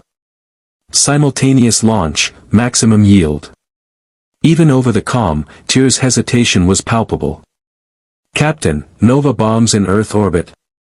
The collateral damage will be less than letting the Ori glass the surface, Hunt interrupted. I'm not asking, Tyr. Execute the order. What's a Nova bomb? O'Neill asked, though he suspected he already knew from the name. Commonwealth superweapon, Harper explained, his voice subdued. Antimatter warheads with adaptive yield. They're designed to destroy planets or star systems if necessary. We carry 6. There are weapons of last resort. You brought planet killers to Earth orbit. Landry's voice was ice. We brought deterrence, Hunt corrected. And right now, that deterrence is the only thing standing between Earth and extinction. General, I need your authorization. This is your planet, if you order me to stand down, I will. But those Ori ships are 30 seconds from firing on civilian targets. The weight of 8 billion lives hung in the balance. Landry stared at the tactical display, watching the Ori warships orient their weapons toward Earth's surface, and O'Neill saw the exact moment his commanding officer made the hardest decision of his career. Fire, Landry said. The Andromeda's missile tubes opened, and 2 projectiles launched simultaneously, moving faster than conventional missiles, leaving trails of disrupted space behind them. The Ori warships detected the threat and attempted evasive maneuvers, but Nova bombs weren't designed to miss. Impact. Double detonations that turned night into day across half of Earth's surface. When the light faded, both Ori warships were simply gone, vaporized at the molecular level by antimatter reactions that released more energy than most suns produced in a year. The debris field began spreading, chunks of destroyed vessels already burning up in Earth's atmosphere as shooting stars. The silence in the control room was absolute. Threat eliminated. Rami reported unnecessarily. All Ori vessels destroyed. Earth defense platforms are securing orbit. No additional hostile contacts detected. They'd won. Earth had survived. But O'Neill could see the cost in everyone's faces. The Prometheus was crippled, possibly beyond repair. They'd been forced to use weapons of mass destruction in Earth's orbit. The Ori would send more ships. This had been a probing attack, not their full fleet. And somewhere, whatever was testing the dimensional crack between universes was still pushing, still trying to break through. "Captain Hunt," Landry said, his voice carefully neutral, "we need to discuss your ship's weapons capabilities. And why you didn't mention you were carrying antimatter warheads capable of destroying planets." "With respect, General, I mentioned we were a Commonwealth warship," Hunt replied evenly. "The Glorious Heritage class was designed to project power across 3 galaxies. Nova bombs are standard armament. I didn't mention them specifically because I never intended to use them. But when the choice is between Earth's survival and keeping secrets..." "You made the right call," O'Neill interrupted. "General, we can debrief and argue about disclosure later. Right now we need to address the bigger problem. The Ori came in force specifically to cleanse the Andromeda. They're not going to stop. Next time they'll send more ships, maybe entire fleets." "Colonel O'Neill is correct," TLC added. "The Ori's crusade is relentless. Today's victory will only encourage them to commit greater resources to Earth's destruction." "Which brings us back to the ancient facility," Carter said. She'd pulled up her data from their expedition. "We found technology that could seal the dimensional breach, potentially removing the Ori's primary motivation for targeting Earth so aggressively. But it requires a zero-point module to function. Without that, we can't activate the dimensional repair systems." Landry rubbed his face, exhaustion and stress evident in every line. "Do we have any accessible ZPMs?" "Negative," Carter replied. "We've encountered ZPMs before, but they're either depleted, destroyed, or in use powering critical systems like Atlantis. Getting one would require raiding an ancient facility we haven't discovered yet or pulling power from something essential." "What about the Atlantis expedition?" Daniel suggested. "They're in the Pegasus galaxy with an entire ancient city. If anyone has access to ZPM technology, Atlantis needs every ZPM they have to maintain the city's shields against Wraith attack," Landry countered. "I can request one, but getting approval through the IOA will take weeks, and that's assuming they agree at all." "We don't have weeks," Hunt said quietly. "According to Rami's analysis, something is actively trying to break through the dimensional crack we created. We have maybe 72 hours before that breach widens enough for whatever's on the other side to force its way through. If that happens, multiple universes could be at risk," Harper finished.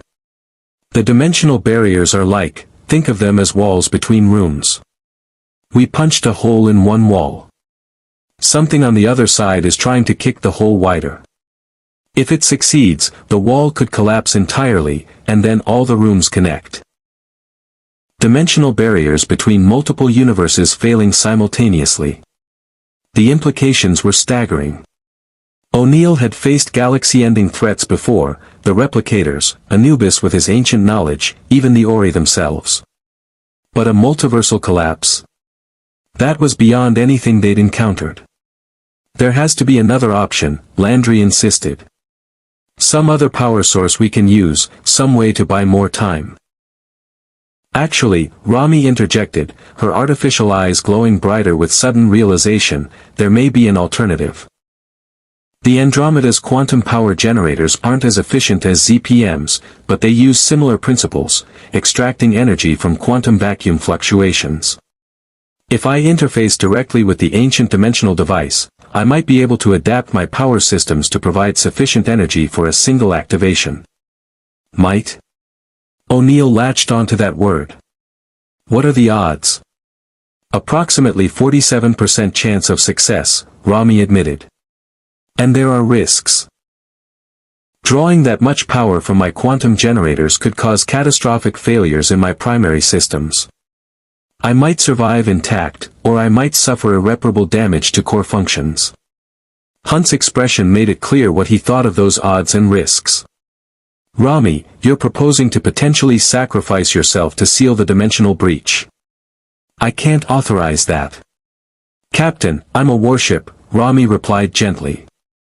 "My purpose is to protect the Commonwealth and its allies. Earth has become an ally. If my sacrifice prevents multiversal catastrophe and allows the crew to survive. I said no, Hunt interrupted, his voice hard with command authority. We find another way. The tension between Hunt and his ship was palpable. O'Neill recognized it, the burden of command, the weight of making decisions that risked lives. Hunt had already lost one Commonwealth, watched it collapse over 3 centuries while he was frozen in time. Now he was being asked to risk his ship, his AI partner, to save a universe that wasn't even his own. Dylan, Rami said softly, using his first name instead of his rank, you taught me that some causes are worth any risk. The Commonwealth's ideals, protecting civilization, preventing chaos, sacrificing for the greater good. This is one of those moments. Before Hunt could respond, alarms blared throughout Cheyenne Mountain. Harriman's face went pale at his station. Sirs, we're detecting a massive energy spike at the dimensional breach location. Whatever's on the other side, it's making a major push. The breach is widening rapidly. On the main screen, censored data showed the dimensional crack spreading like lightning through glass, fractures in spacetime multiplying with geometric progression. Time estimate? Landry demanded. At current rate of expansion, 12 hours, Carter said, her voice hollow. Not 72. 12. Whatever's coming through, it's accelerated its timeline. The mission parameters had just collapsed. No time for IOA approval, no time to search for alternative ZPMs, no time for careful planning or risk assessment. Rami, Hunt said quietly, and O'Neill could hear the weight of centuries in that single word, if you do this, if you sacrifice yourself, I need a promise from you. Promise me you're not doing this because you think the ship is expendable. Promise me you're doing it because it's the right choice, not because you think you're less important than the organic crew. Rami met her captain's gaze, and there was something remarkably human in her artificial features. I promise, Dylan. I'm doing this because I'm a ship of the High Guard, and this is what we do. We stand the line. We protect those who can't protect themselves. We make the hard choices so others don't have to. That's who we are. That's who you taught me to be. Hunt closed his eyes briefly, and when he opened them, the decision was made. Then we do it. We take the Andromeda to the ancient facility, you interface with the dimensional device, and we seal that breach before whatever's on the other side breaks through. No alternatives, no backup plans. We commit everything. That's insane, Landry said flatly. Captain, you're talking about moving your only ship, Earth's most powerful defensive asset, away from the planet right after an Ori attack. If they return while you're gone, then Earth's defenses will have to hold without us, Hunt replied. General, I understand the risk. But if that dimensional breach widens, if something catastrophic comes through, Earth won't matter. Nothing will matter. The entire structure of reality could collapse. That's not hyperbole, that's mathematical certainty based on ancient research. Landry looked at O'Neill, searching for guidance. O'Neill wanted to argue, wanted to find some magical solution that saved everyone and everything. But 8 years of command had taught him that sometimes there were no good options, only less terrible ones. He's right, O'Neill said heavily. We take the shot. We seal the breach. We deal with the consequences later, assuming there is a later. The decision made, the room erupted into organized chaos. Orders were issued, teams assembled, tactical plans formulated at lightning speed. The Andromeda would need to move to the ancient facility's location, requiring slipstream drive which didn't work, so they'd have to use conventional FTL, which would take hours they barely had. No, wait. O'Neill's tactical mind caught on something. Harper, does the Andromeda fit through the Stargate? Harper blinked. What? No, of course not. The gates may be 7 meters in diameter. The Andromeda is over 1 kilometer long. You can't possibly. But you can beam down to the ancient facility, right? O'Neill pressed. Your transport technology. It works planet to planet. Within range, yeah, but, Harper's eyes went wide as he understood. Oh. Oh, that's brilliant and insane. We gate to the facility, beam Rami and the necessary equipment down from orbit. She interfaces with the ancient device using power transmitted from the Andromeda in orbit above the planet, which keeps the ship mobile and able to return to Earth quickly if needed. Carter finished, excitement creeping into her voice despite the dire circumstances. It could work. The ancient facility already has power conduits designed to handle massive energy transfers. We just need to adapt them to accept Commonwealth power transmission. Do it, Landry ordered. SG-1, you're going back through with Captain Hunt and his people. Get that ancient device ready to receive power. Harper, Rami, you coordinate the technical specifications. We've got maybe 10 hours before that breach tears itself wide open. Make it count. As the team scrambled to prepare, O'Neill found himself standing next to TLC, both of them watching the tactical displays showing the spreading dimensional crack. We're betting everything on ancient technology we barely understand, powered by Commonwealth systems we've never seen before, to seal a breach between universes that shouldn't exist, O'Neill observed. Indeed, TLC replied. It is, as you would say, a typical SG-1 mission. Despite everything, O'Neill almost smiled. When did our lives get this weird? Approximately 8 years ago, when we first stepped through the Stargate. Fair point. They had 10 hours to save multiple universes. The clock was ticking. The return trip through the Stargate to P7X 392 was faster but more tense. This time, SG-1 was joined by a full engineering team, 6 of Earth's best technicians handpicked by Carter, along with Hunt, Harper, and Rami. The Commonwealth captain had left here in command of the Andromeda with explicit orders: keep the ship in Earth orbit until the dimensional device was ready, then move to high orbit above P7X 392 on his signal. They emerged into the ancient facility's gate room, and this time the lights were on, dim emergency lighting, but better than the pitch darkness of their first visit. The facility's AI had accepted their presence after the near-catastrophic activation incident, and the systems were now in standby mode, waiting. Okay, people, we're on the clock, O'Neill announced as the team spread out. Carter, your lead on getting that dimensional device ready for power input. Harper, you coordinate with her on the Commonwealth side. Rami, you're the bridge between ancient and Commonwealth tech. Everyone else, you follow orders and try not to touch anything that might accidentally destroy reality. Questions? Just one, Daniel said, hefting his pack full of recording equipment. While the engineers work, I'd like to explore deeper into the facility. The ancient texts we found suggest this place contains research archives. If we're going to use their technology, we should understand what we're really dealing with. Take TLC with you, O'Neill ordered. This place gave us defensive system problems before. I don't want you triggering something nasty because you read the wrong inscription.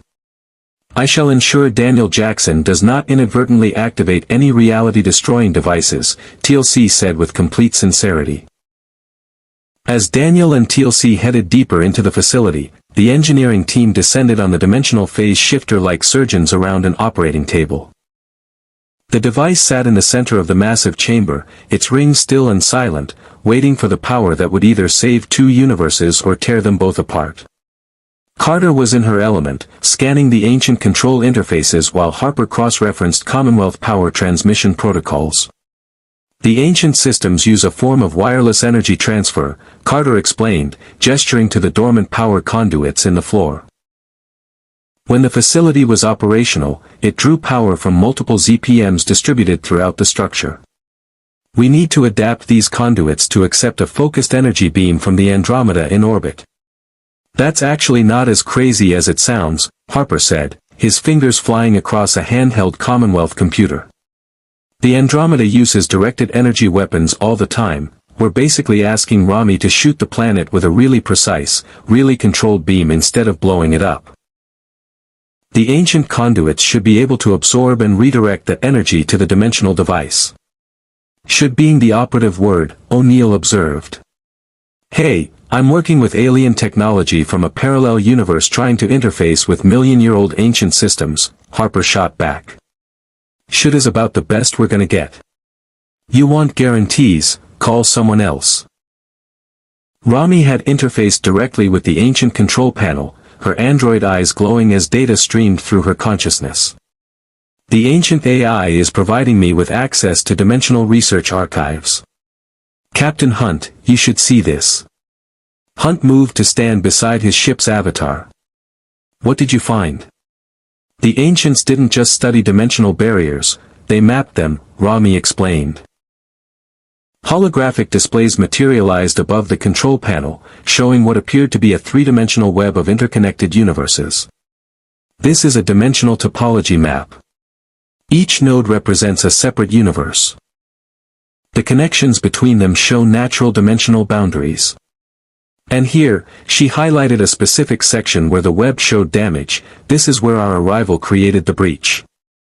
The breach looked like a tear in fabric, with multiple universes' boundaries stressed and weakening around the damage point. But what caught everyone's attention was what lay beyond the breach. What is that? Hunt asked, his voice quiet with concern. On the other side of the tear, something moved. The holographic representation showed it as a massive presence, pressing against the dimensional barrier from the outside. It wasn't a ship or a specific entity, it was more like a force, a tide of something that existed in the space between universes. The ancients called it the void, Rami said, accessing translated text from the database. Not empty space, but the absence of reality itself. The space between dimensional frameworks where the normal laws of physics break down entirely. It exists in the gaps between universes, and it's hungry. It consumes dimensional barriers, feeds on the collapse of stable realities. You're saying our dimensional breach is attracting some kind of cosmic predator? Carter asked, her scientific curiosity warring with horror. More like we rang a dinner bell, Harper said grimly. The breach is leaking energy from both our universes into the void. That energy is drawing the void's attention, and now it's pushing through, trying to widen the crack so it can feed more efficiently. Then we seal the breach before it breaks through completely, Hunt said with command finality. How long until the Andromeda is in position? Rami's eyes flickered. The ship is en route now using maximum sublight thrust. Tier estimates arrival in 3 hours. However, Captain, I must inform you of a complication. The void's pressure on the dimensional barrier is accelerating. My previous estimate of 10 to 12 hours was optimistic. We now have approximately 6 hours before catastrophic barrier collapse. The timeline was compressing faster than they could work. O'Neill saw the calculation running through everyone's minds. 3 hours until the ship arrived, 6 hours until reality collapsed, leaving them a 3-hour margin that was probably optimistic. Then we work faster, O'Neill said. Carter, Harper, what do you need to prep the ancient device? We need to recalibrate the power conduits to accept Commonwealth energy frequencies, Carter replied, already moving to different sections of the device with her ancient technology scanner. That's going to require accessing subsystems throughout the facility, rerouting power pathways, and essentially rebuilding the entire energy distribution network. In other words, a lot of work in not much time, Harper translated. Boss, I'm gonna need help. Like, all the help. Every engineer we brought needs to be on this, plus Rami coordinating through the ancient systems. You have it, Hunt confirmed. Rami, full support to the engineering team. Prioritize success over caution, we don't have time for careful testing. Understood, Captain. Rami turned to the assembled engineers. I'm uploading technical specifications to your tablets now. Each of you will be responsible for a specific subsystem. Follow the instructions precisely. The ancient systems are robust, but they're also 10,000 years old. Improvisation could trigger defensive protocols or structural failures. The engineering team scattered throughout the chamber, each heading to assigned stations. The facility came alive with activity, engineers accessing ancient control panels, handheld scanners probing dormant conduits, the soft hum of reactivating technology filling the air. O'Neill found himself standing next to Hunt, both of them watching their people work with organized urgency. "Your ship," O'Neill said after a moment. "Rami. You really think there's a 47% chance she survives this intact?" "Honestly?" Hunt replied quietly. "I think the odds are worse than that. She's being optimistic for the crew's sake. The amount of power required to seal a dimensional breach, transmitted through systems that were never designed for that kind of load. I'd estimate survival chances closer to 20%. And you're letting her do it anyway." "I'm ordering her to do it," Hunt corrected, his voice heavy with the weight of command. "Because she's right, this is what the High Guard does. We stand the line. We make the sacrifices others can't or won't. 300 years ago, I watched the Commonwealth fall because too many people decided their personal survival mattered more than collective responsibility. I won't repeat that mistake." O'Neill understood. He'd made similar choices over the years. Sent teams on suicide missions, authorized operations with terrible odds, sacrificed pieces on the board to save the game. Command meant carrying the weight of those decisions forever. "For what it's worth," O'Neill said, "she's a hell of a ship. Most AI I've encountered are either trying to kill us or too alien to really connect with. But Rami? She's got more humanity than some humans I know." "She learned it from her crew," Hunt replied. "From Bika's compassion, Harper's enthusiasm, even Tyr's brutal honesty. From me trying to teach Commonwealth ideals while we flew through a galaxy that had rejected them. She's the best of all of us, Colonel. And we're about to risk losing her." Before O'Neill could respond, TLC's voice crackled through the radio. "O'Neill, you must come to our position immediately. Daniel Jackson has discovered something significant." "Define significant," O'Neill replied, already moving toward the corridor where Daniel and TLC had gone exploring. "Ancient research logs detailing previous dimensional breaches and their outcomes. You need to see this." O'Neill and Hunt exchanged glances, then both ran. They found Daniel in what appeared to be an archive chamber, surrounded by holographic ancient text floating in midair. The archaeologist's face was pale, and his hands trembled slightly as he manipulated the displays. "Jack, this facility wasn't just for research," Daniel said without preamble. "It was a containment site. The ancients dealt with dimensional breaches before, multiple times. And every single breach attracted the void." "We already knew that," O'Neill said. "Rami found the dimensional topology map. But what the map doesn't show is what happened after the ancients sealed those breaches," Daniel interrupted. He pulled up a new holographic display, showing ancient text with what appeared to be incident reports. They sealed 7-dimensional breaches over a period of 5,000 years. Each time, they successfully repaired the dimensional barrier. Each time, they thought the problem was solved. But it wasn't, Hunt said, understanding where this was going. "The void remembers," Daniel confirmed. "It's not just a mindless force, it's intelligent, or at least persistent. Each breach they sealed left a weak point, a scar in the dimensional fabric.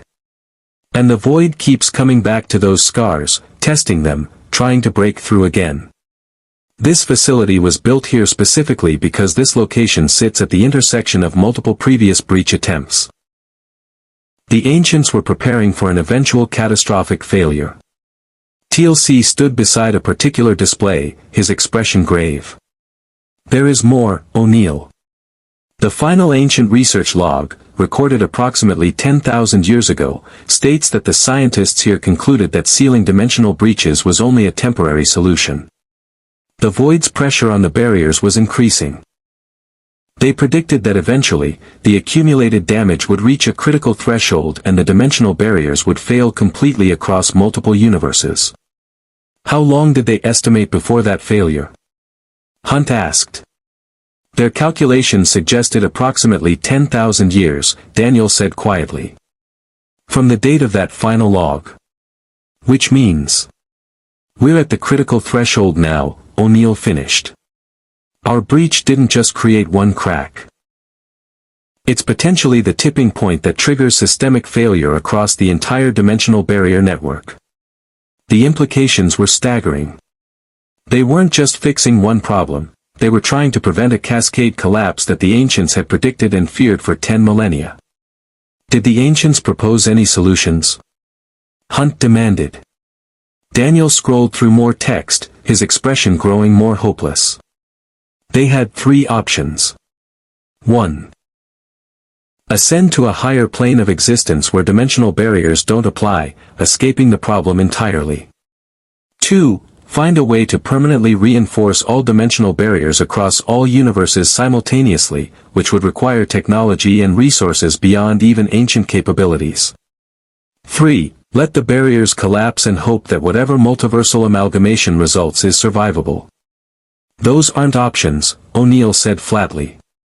Those are surrender scenarios. The ancients ascended, which was option 1, running away. Option 2 is impossible. Option 3 is extinction. There is a 4th possibility they did not consider, TLC observed. They assumed the void was an inevitable consequence of dimensional physics. But what if it is not natural?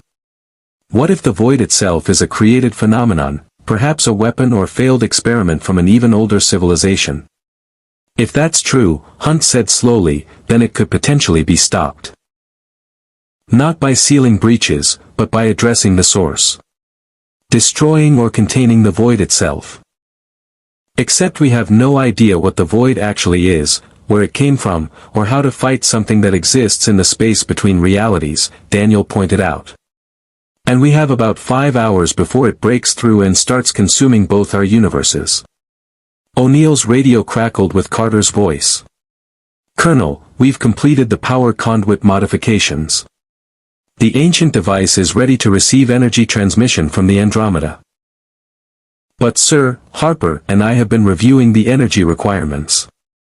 The amount of power needed to seal the breach it's going to push the Andromeda's systems beyond safe operational limits. Define beyond safe limits, Hunt replied over the channel. There's a 73% chance of catastrophic reactor failure, Harper's voice added.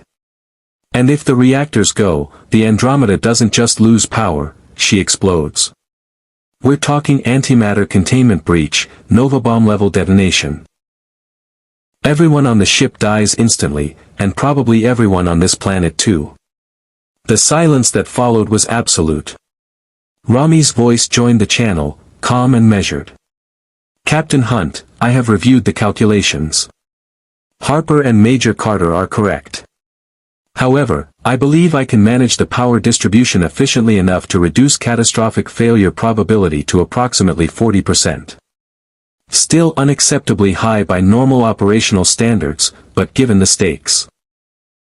40% chance the ship explodes, Hunt said flatly.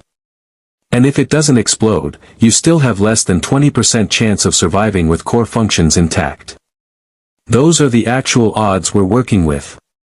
Yes, Captain. Hunt closed his eyes briefly. O'Neill recognized the expression, the moment when a commander realizes there's no good choice, only varying degrees of terrible, and still has to make a decision that will haunt them forever. Is there any alternative? Hunt asked, his voice barely above a whisper.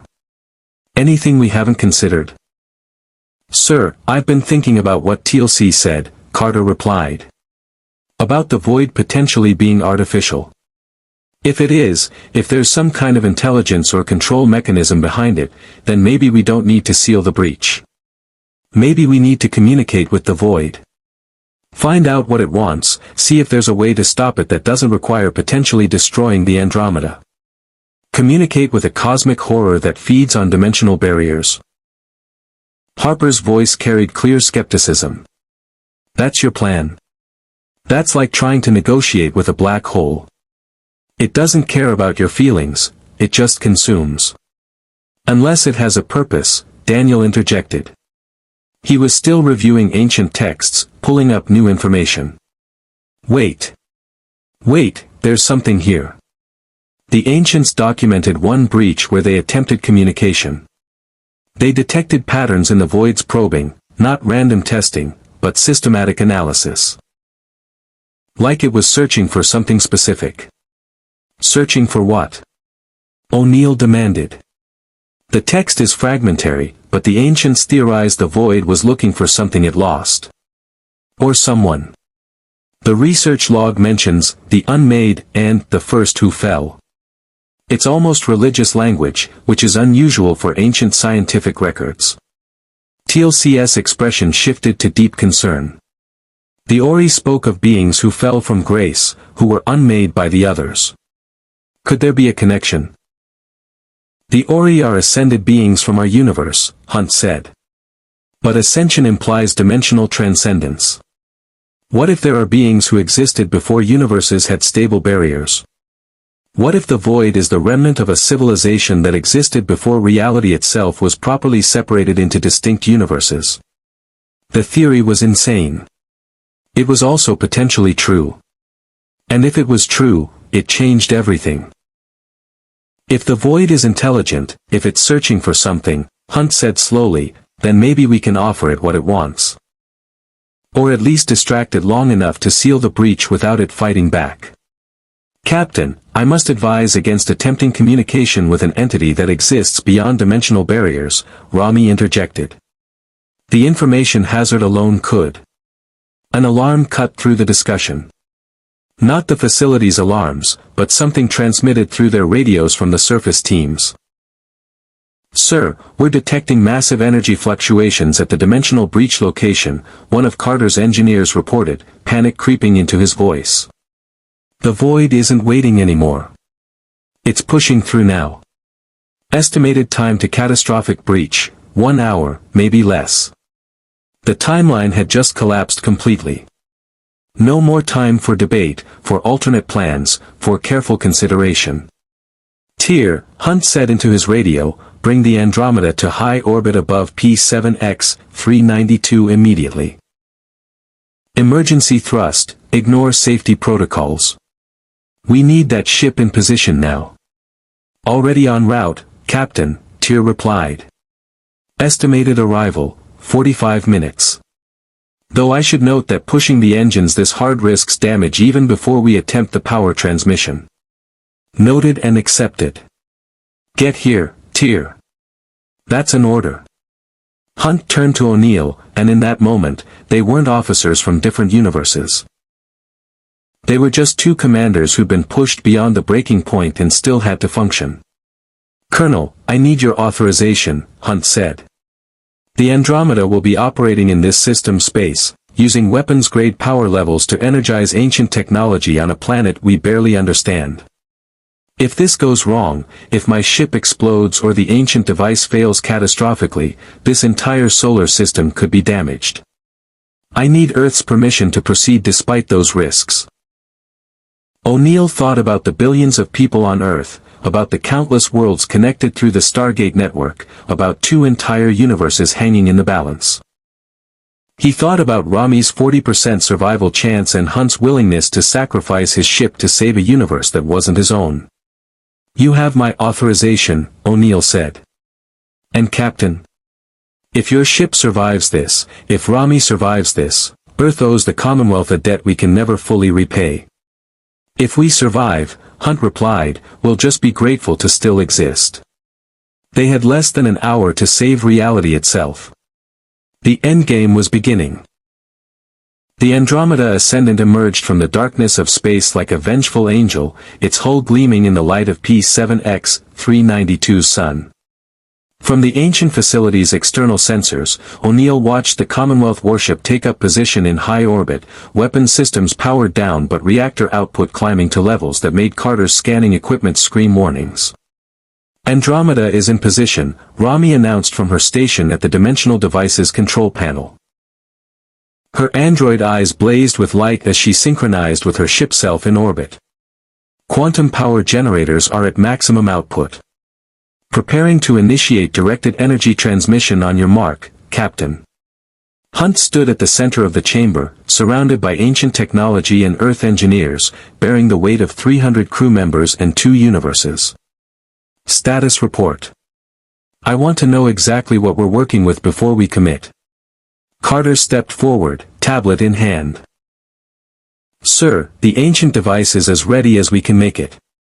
All power conduits have been recalibrated to accept Commonwealth energy frequencies.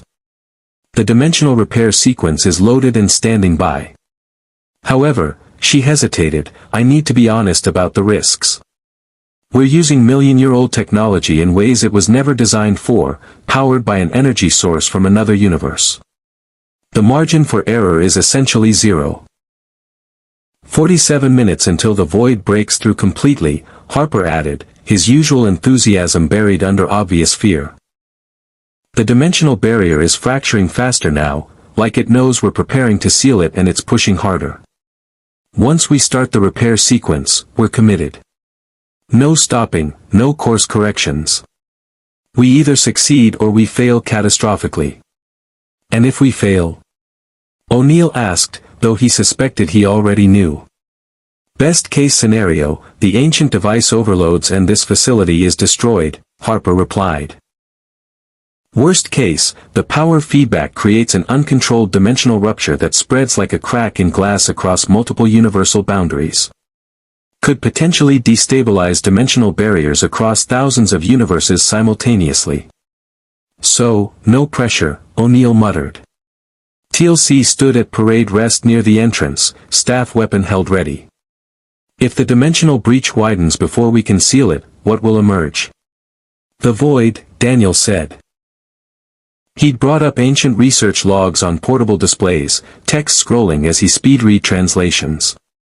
According to the ancients' observations, the void doesn't just consume dimensional barriers, it consumes reality itself. Matter, energy, space, time, all of it gets broken down into undifferentiated potential. Whatever the void touches ceases to exist in any meaningful sense. Sounds like ascension, but in reverse, O'Neill observed. That's actually a remarkable insight, Jack, Daniel replied, his archaeologist mind clearly working through implications even now. Ascension is transcending physical form to become pure energy. The void might be the opposite, reducing everything to a state before form, before differentiation.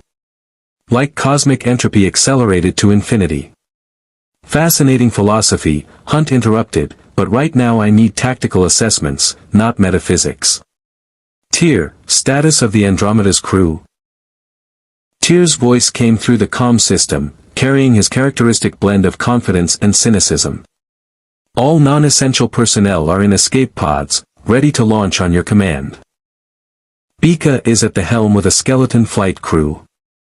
Engineering teams are standing by at the quantum reactors. We're as prepared as we'll ever be, Captain. Though I should note that asking me to coordinate a potential ship abandonment while you're on the surface is deeply ironic. Noted, Hunt said dryly. If the power transmission fails and the reactors go critical, you have standing orders to evacuate all crew and get clear of the blast radius. And leave you and Harper stranded on the planet? Tyr's voice carried genuine objection. That's not acceptable, Captain. That's an order, Tyr. The mission is to seal the breach and preserve the crew. If we fail, if I don't make it back, the Andromeda and her crew are your responsibility. Restore the Commonwealth. That's always been the mission.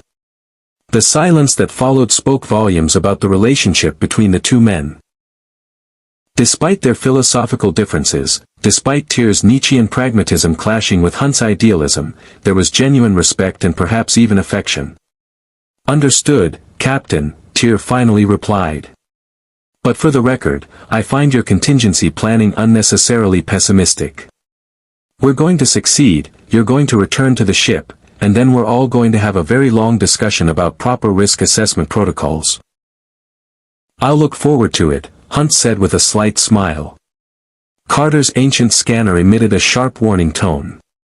Sir, the dimensional breach just widened by another 3%. The collapse is accelerating exponentially. We're down to maybe 30 minutes. Then we start now, Hunt decided. Rami, initiate power transmission sequence. All personnel not directly involved in the operation, evacuate to minimum safe distance.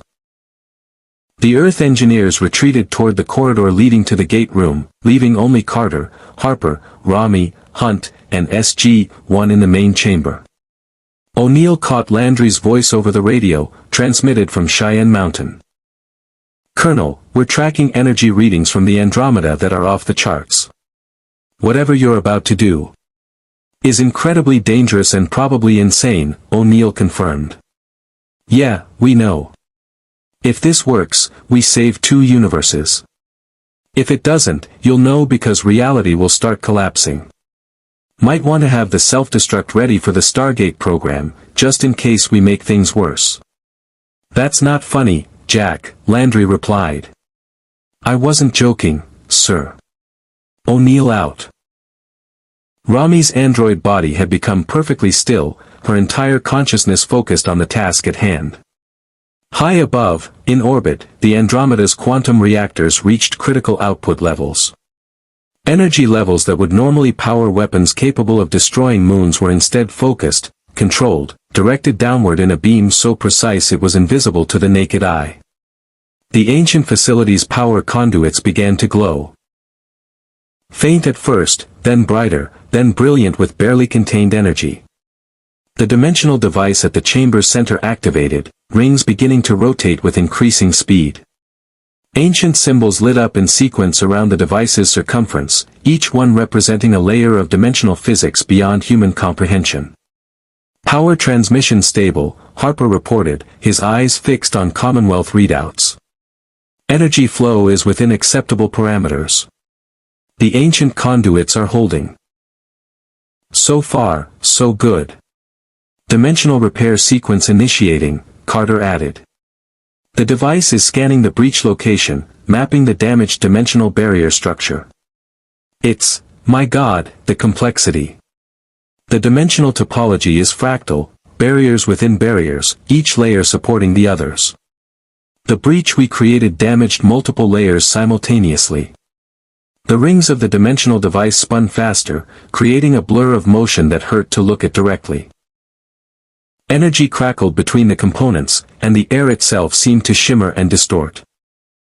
O'Neill's vision blurred briefly, and for a moment he could see overlapping versions of the chamber again, echoes of other realities pressing close. Breach location detected, Rami announced. The void is attempting to interfere with the scan. It's aware of what we're doing. It's fighting back. As if in response to her words, the facility shook. Not a physical earthquake, but something deeper, a vibration in the fundamental structure of space itself. Dust fell from the ancient ceiling.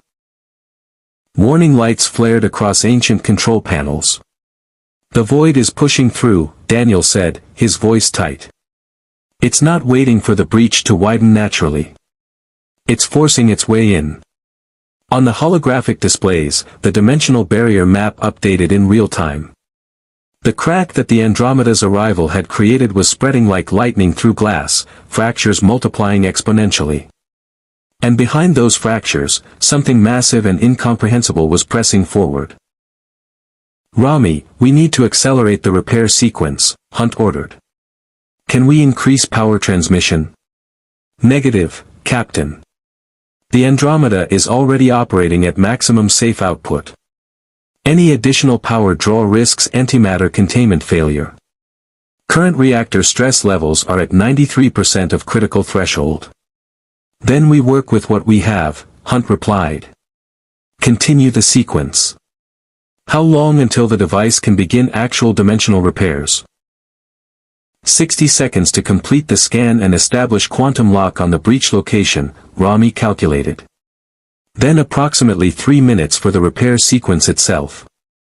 But Captain, the void will break through in less than 2 minutes. We're going to be repairing the dimensional barrier while the void is actively pushing through it. Like trying to patch a dam while the flood is already breaching, Carter said. The strain on the device, on the Andromeda's reactors. The facility shook again, harder this time. Ancient architecture groaned with stress it hadn't experienced in 10,000 years. One of the power conduits sparked, energy discharge arcing across the chamber. TLC moved instantly, pulling Daniel away from the nearest conduit before it could discharge again. Conduit 7 showing stress fractures, Harper reported, his voice climbing with panic. If that conduit fails, the whole power grid could cascade. We'd lose energy transmission capability and the device would shut down. Can you reroute power around it? Hunt demanded. Already on it. Harper's fingers flew across his handheld computer, accessing the ancient control systems through interfaces Rami had opened. Rerouting through backup conduits, got it. Power flow stabilized, but we've lost about 15% efficiency. The repair sequence is going to take longer now. How much longer? 4 minutes instead of 3. And Captain, I don't think we have 4 minutes. As if the universe itself was confirming Harper's assessment, reality tore. The dimensional breach, until now a distant phenomenon measurable only by sensors and ancient scanning technology, suddenly became visible. In the center of the chamber, above the spinning rings of the dimensional device, a crack appeared in the air itself. Not a physical wound, but a rupture in the fabric of existence. Through that crack, O'Neill could see nothing. Not darkness, not empty space, but absolute absence. The negation of reality. The void had arrived. Breach manifestation in the facility. Carter shouted over alarms that were now blaring throughout the ancient structure. The dimensional barrier has failed locally. The void is beginning to leak through. The crack widened, and tendrils of non-existence began to extend into the chamber. Where they touched ancient metal, the metal didn't corrode or melt, it simply ceased to be, vanishing into non-existence as if it had never existed at all. Rami, we need that quantum lock now. Hunt commanded. 30 seconds, Rami replied, her voice strained despite its artificial nature. The device is fighting spatial distortion from the void's presence. Dimensional coordinates keep shifting. I need more time. We don't have more time. O'Neill drew his P90, knowing it was completely useless against a cosmic force but needing to do something. Can we slow it down? Disrupt it somehow? Energy weapons might interact with the dimensional instability, Carter said, her scientific mind racing. Not to damage the void, we can't hurt it, but to create localized spatial distortions that could slow its expansion into our space. Do it, O'Neill ordered. SG-1, weapons free. Aim for the space around the breach, not the breach itself. Make it work for every inch. P-90 rounds tore through the chamber, kinetic projectiles disrupting space around the expanding crack. TLC's staff weapon added plasma bolts to the mix. Hunt drew his force lance and fired concentrated energy packets. The weapon's fire didn't stop the void's expansion, but it did slow it, creating turbulence in the dimensional instability that the void had to push through. Quantum lock established. Rami announced. Initiating dimensional repair sequence. The device is targeting the breach at its source point, attempting to force the dimensional barriers back into proper alignment. The spinning rings of the dimensional device suddenly stopped, hanging motionless in the air for one impossible moment. Then they began to collapse inward, folding in on themselves in geometries that shouldn't exist in three-dimensional space. Energy poured through the device, power from the Andromeda translated through ancient technology into something that could reshape reality itself. The crack in space began to seal. Not quickly, not easily, but slowly, inexorably, the tear in existence was being forced closed. The tendrils of non-being retreated, pulled back as the dimensional barriers reasserted themselves. But the void wasn't giving up. Captain, reactor stress levels just hit 105%, Tyr's voice crackled urgently over the comm, antimatter containment is fluctuating. If we maintain current power output for more than 90 seconds, catastrophic failure becomes probability rather than possibility. How long until the repair sequence completes? Hunt demanded. 2 minutes minimum, Rami replied. The void is resisting. It's pushing back against the dimensional repair with increasing force. I'm having to compensate by increasing power draw from the Andromeda. Which is killing the reactors, Harper said, his face pale. Boss, we're going to lose the ship. The math doesn't work. We can't maintain this power level long enough to finish the repair. Hunt's expression went through a dozen calculations in seconds. O'Neill recognized it. The moment when a commander realizes the mission requires a sacrifice they can't bear to make. Rami, Hunt said quietly, transfer auxiliary power from your android body to the dimensional device. Route it through the ancient control systems directly. Captain, that would drain my android avatar completely, Rami replied. I would lose consciousness in this body. And the power gain would only buy us 15 to 20 additional seconds. 20 seconds might be enough, Hunt insisted. Do it. Dylan, no, Harper interjected. If Rami goes offline down here and the ship's reactors fail, we lose her completely. She won't be able to transfer her consciousness back to the Andromeda's core. She'll die. I'm aware of the risk, Mr. Harper, Hunt said, his voice carrying absolute command authority. Rami, that's an order. Rami's android body turned to face her captain fully, and for the first time, O'Neill saw something that looked like real emotion cross her artificial features. Not fear, she'd already accepted the possibility of destruction. Something closer to pride. It has been an honor serving with you, Captain Dylan Hunt, Rami said. You taught me what it means to be more than a machine. You taught me about duty, sacrifice, and the ideals worth fighting for. If this is where my service ends, I can think of no better cause. This isn't where it ends, Hunt replied, but his voice cracked slightly. This is where we save 2 universes together. Now execute the order, Avatar. Rami's eyes blazed one final time, and then her android body went rigid as she transferred every ounce of power from her internal systems into the ancient dimensional device. The effect was immediate. Energy flow through the conduits increased by 15%, the repair sequence accelerated, the dimensional crack sealed faster. Rami's body collapsed. Hunt caught her before she hit the ground, cradling his ship's avatar with a tenderness that transcended the mechanical nature of her form. 60 seconds to repair completion, Carter announced, tears streaming down her face as she watched the emotional tableau. The dimensional barriers are realigning. The breach is closing.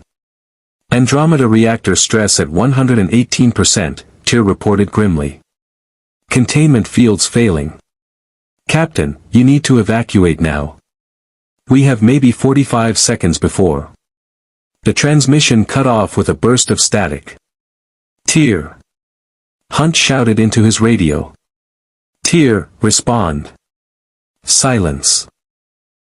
Reactor containment has failed, Harper said, his voice hollow as he read Commonwealth telemetry on his handheld computer. The Andromeda is going critical. Antimatter breach in progress. Captain, the ship is about to explode. Time seemed to slow. Hunt held Rami's unconscious android body, staring at the dimensional device that was still working, still sealing the breach, still drawing power from a ship that was moments away from detonation. 300 crew members aboard the Andromeda, Tyr, Bika, the engineering teams, everyone who had followed Hunt across universes on an impossible quest to restore the Commonwealth. They were about to die. All of them. No, Hunt said softly. Then louder, no. He laid Rami's body down gently and ran to the ancient control panel, his hands moving across the interface with desperate speed. The Andromeda has transport capabilities. Beaming technology. If I can access it through the ancient systems, if I can trigger an emergency evacuation. The ship is exploding, Harper said, grabbing Hunt's shoulder. Boss, there's no time. There's always time. Hunt shouted. His hands flew across the ancient interface, the genetic memory downloaded from the repository giving him instinctive understanding of systems he'd never seen before. Ancient technology includes matter transmission. The Stargate is matter transmission. I can bridge the two systems, use the ancient facility's power to boost the Andromeda's transport range, beam the entire crew down here before the ship. Light exploded across every screen. High above P7X-392, the Andromeda Ascendant's antimatter containment finally failed completely. For one brilliant moment, a new sun blazed in orbit, the total conversion of matter into energy, the death of a Commonwealth warship, the funeral pyre of an impossible dream. Hunt's hands froze on the ancient control panel. The dimensional device completed its repair sequence. The breach sealed with a final pulse of energy. Reality stabilized, dimensional barriers restored, the void pushed back to its prison between universes. The mission was complete. The Andromeda Ascendant was gone. And Hunt's crew, 300 people who had trusted him, followed him, believed in his vision of a restored Commonwealth, had died in the explosion. The silence in the chamber was absolute. Hunt slowly removed his hands from the ancient control panel, staring at the display that now showed only empty space where his ship had been. His expression was carved from stone, all emotion locked down behind command discipline. That was all he had left.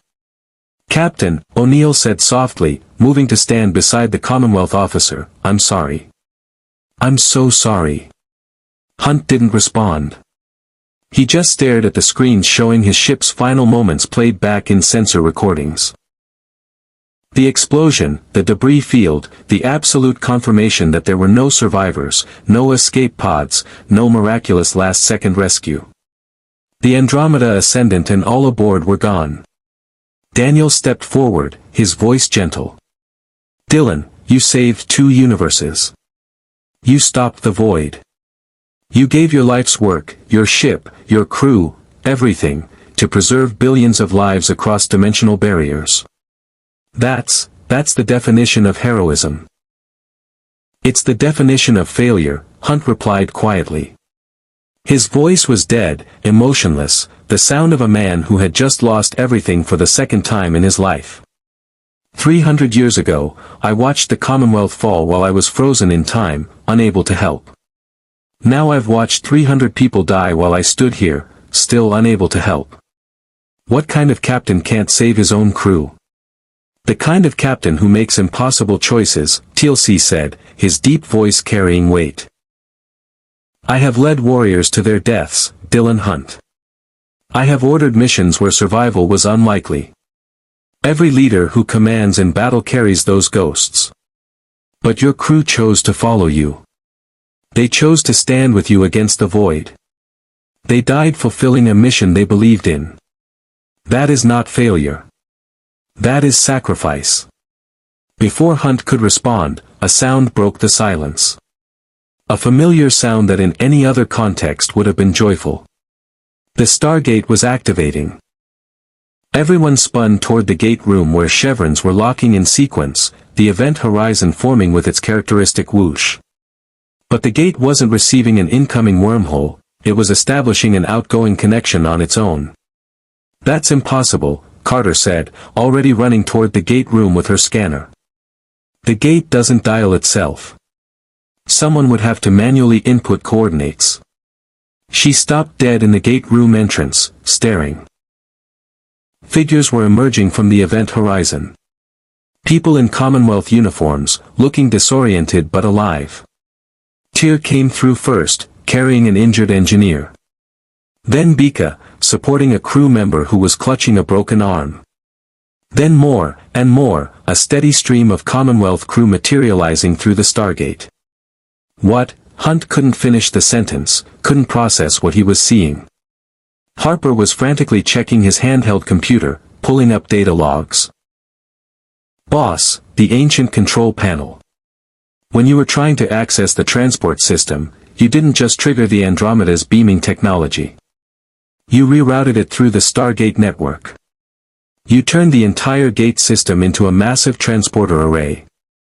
When the ship exploded, the ancient systems were already locked onto every crew member's biosignature. They beamed everyone through the Stargate to safety. Hunt stared at the impossible sight of his crew, his people, alive and stumbling through the Stargate in groups. I didn't know if it would work. I had to try. Well, it worked, Bika said as she crossed the gate room toward Hunt. Her face was smudged with soot, her uniform torn, but she was grinning through obvious pain. Don't know how, don't care. 1 second we're about to die in a reactor explosion, next second we're dematerializing and rematerializing here. Captain, that was the craziest save I've ever seen, and I've seen some crazy saves.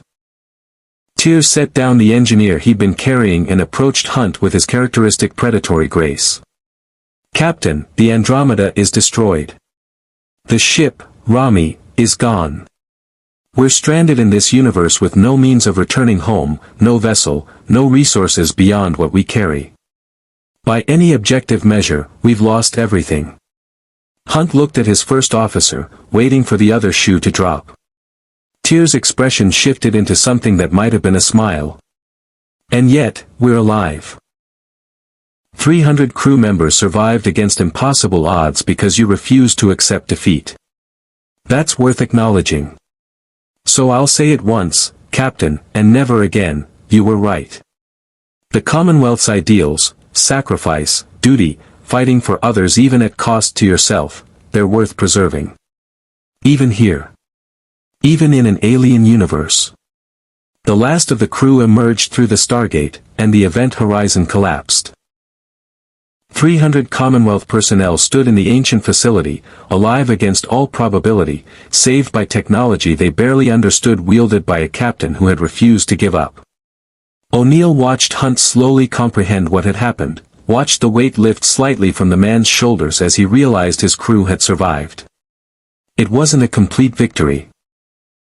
The Andromeda was still gone, Rami's avatar was still unconscious and possibly damaged beyond repair, and they were still stranded in an alien universe. But they were alive. General Landry, O'Neill said into his radio, I think we're going to need some emergency housing arrangements. We just acquired 300 house guests from another universe, and they're going to need somewhere to stay. I don't even want to know how that happened, Landry replied. But acknowledged. We'll make arrangements. Did you seal the breach? O'Neill looked at the dimensional device, now dark and silent, its mission complete. He looked at the sensor displays showing stable dimensional barriers, the void pushed back, reality preserved. Yeah, sir, O'Neill confirmed. We sealed the breach. 2 universes saved, 1 Commonwealth warship destroyed, 300 miraculous survivors, and 1 unconscious ship AI who needs serious medical attention. Just another day in the Stargate program. Get your people home, Colonel. Well done. As the comm channel closed, Hunt was moving through his crew, checking on injuries, offering words of comfort, being the captain they needed. The weight of command still pressed on him. It always would, but he carried it with the quiet dignity of someone who understood that leadership meant sacrifice. O'Neill caught Hunt's eye across the crowded gate room and nodded once. Hunt returned the nod, a moment of shared understanding between commanders who had both faced impossible choices and somehow survived. They'd saved 2 universes. They'd lost a ship but saved her crew. And now, they had to figure out what came next. 3 days after the dimensional breach was sealed, Dylan Hunt stood in Cheyenne Mountain's observation deck, staring at Earth through reinforced glass. It wasn't his Earth, the continental configurations were slightly different, the political boundaries evolved along divergent historical paths, but it was still humanity's homeworld. Still the cradle of the species, even across dimensional barriers. Behind him, the SGC had become an improvised refugee center. 300 Commonwealth personnel were scattered throughout the facility's lower levels, receiving medical treatment, debriefing with Earth intelligence services, and slowly coming to terms with the fact that they might never go home. They're adapting better than I expected, O'Neill's voice came from the doorway. The colonel entered carrying 2 cups of coffee, offering one to Hunt. Your people, I mean. Most refugees we've dealt with. Alternate timeline versions of ourselves, people displaced by temporal anomalies, they spend weeks in denial or depression. Your crew just got to work. Hunt accepted the coffee gratefully. High Guard training emphasizes operational flexibility. We're taught to function in hostile environments, adapt to unexpected situations, maintain discipline even when everything falls apart. Besides, he took a sip, we've been through this before. The Commonwealth fell 3 centuries ago. We've all been refugees in our own galaxy for years. This is just more of the same. Except you can't go back this time, O'Neill observed quietly. The dimensional breach is sealed.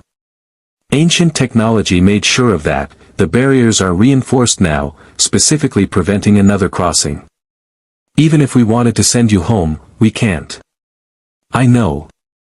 Hunt's voice was carefully neutral. Dr. Jackson explained it yesterday. The dimensional barriers aren't just repaired, they're strengthened. The Ancient's final fail-safe. Any universe that successfully repels a void incursion gets permanently isolated from all others, preventing cascade failures. We're locked in your universe now. Permanently. They stood in silence for a moment, watching Earth rotate slowly below. Rami's going to survive, O'Neill said, deliberately changing the subject to something less hopeless. Dr. Fraser says the android body can be repaired. The AI core took damage, but Harper and Carter think they can restore most of her core functions. She'll need time to reintegrate her consciousness, but she's going to make it. Hunt's shoulders relaxed slightly, the first genuine relief O'Neill had seen from him since the Andromeda's destruction. That's good news. Rami she's more than just the ship's AI. She's family. Losing the Andromeda was losing our home, but if we'd lost Rami entirely, he didn't finish the sentence. I get it, O'Neill replied. We've had AI encounters that went badly, but Rami? She's different. She's got more humanity than some humans I know. Hell of a warrior too, watching her take down that prior was a thing of beauty. She learned from the best, Hunt said with a slight smile. 300 years of High Guard doctrine, filtered through 5 years of flying with a crew that refused to give up on the Commonwealth's dream. She's the best of all of us. Footsteps echoed in the corridor, and Daniel entered with TLC close behind. The archaeologist carried a thick folder of documents and wore his characteristic expression of barely contained intellectual excitement. Dylan, we need to talk about what happens next, Daniel said without preamble. The IOA has been holding emergency sessions about your crew's status. There are complications. Let me guess, Hunt replied with the weary cynicism of someone familiar with bureaucratic politics.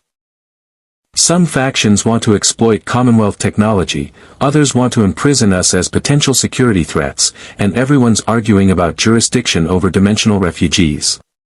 That's remarkably accurate, TLC confirmed. The International Oversight Advisory contains representatives from multiple Earth nations, each with different priorities. Some see your crew as invaluable assets. Others see you as dangerous unknowns. None agree on appropriate protocols. However, Daniel interjected quickly, General Landry and Colonel O'Neill have proposed a solution. It's unprecedented, probably going to cause political headaches for years, but it might actually work. O'Neill set down his coffee and faced Hunt directly.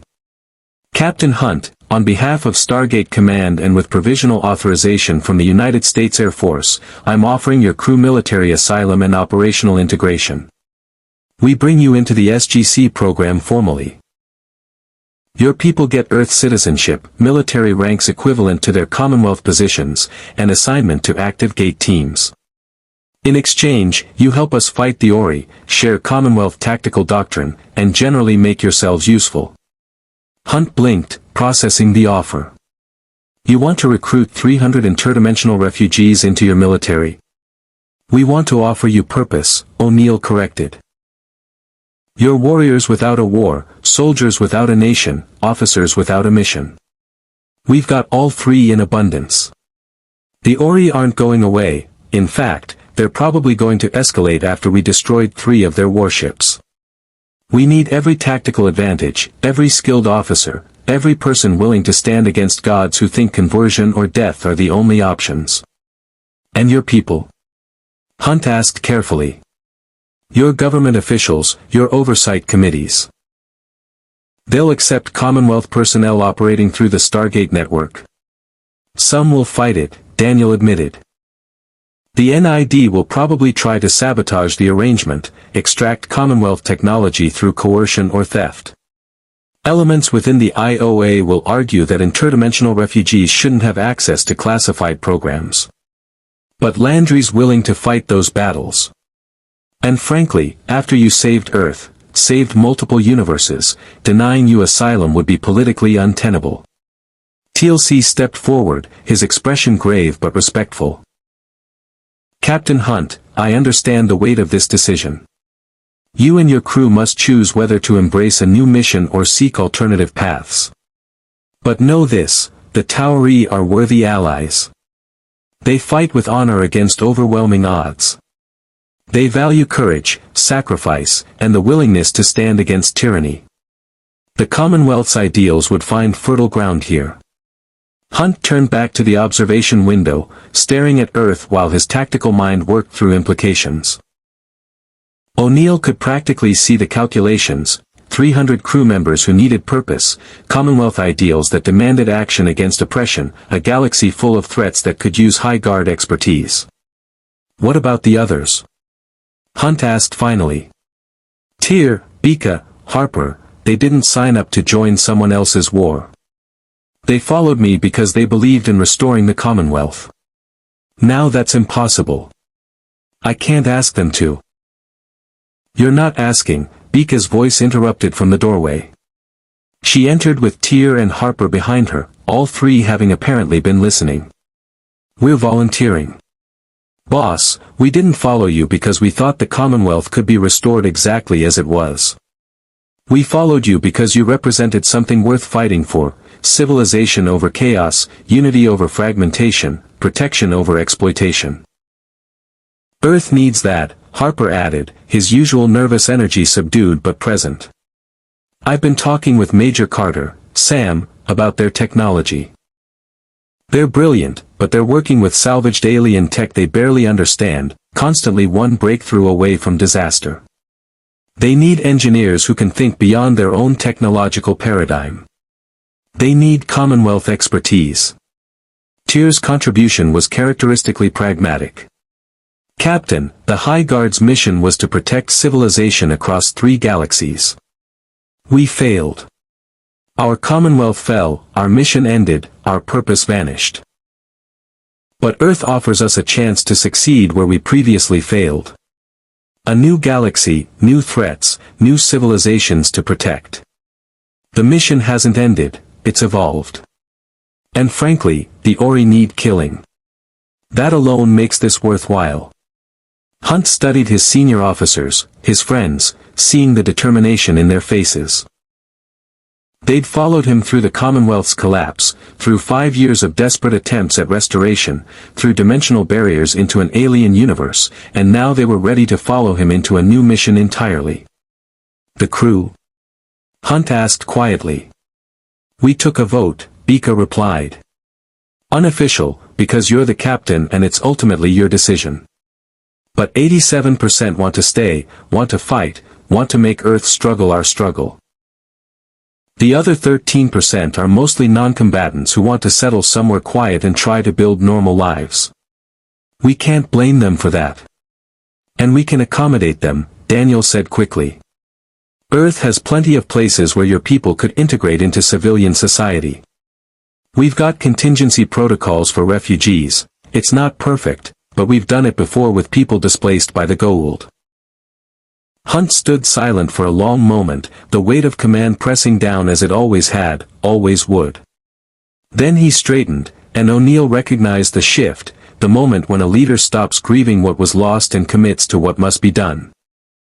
General Landry, Hunt said, raising his voice slightly to address the man who O'Neill knew was monitoring through the security cameras. "This is Captain Dylan Hunt of the system's Commonwealth High Guard.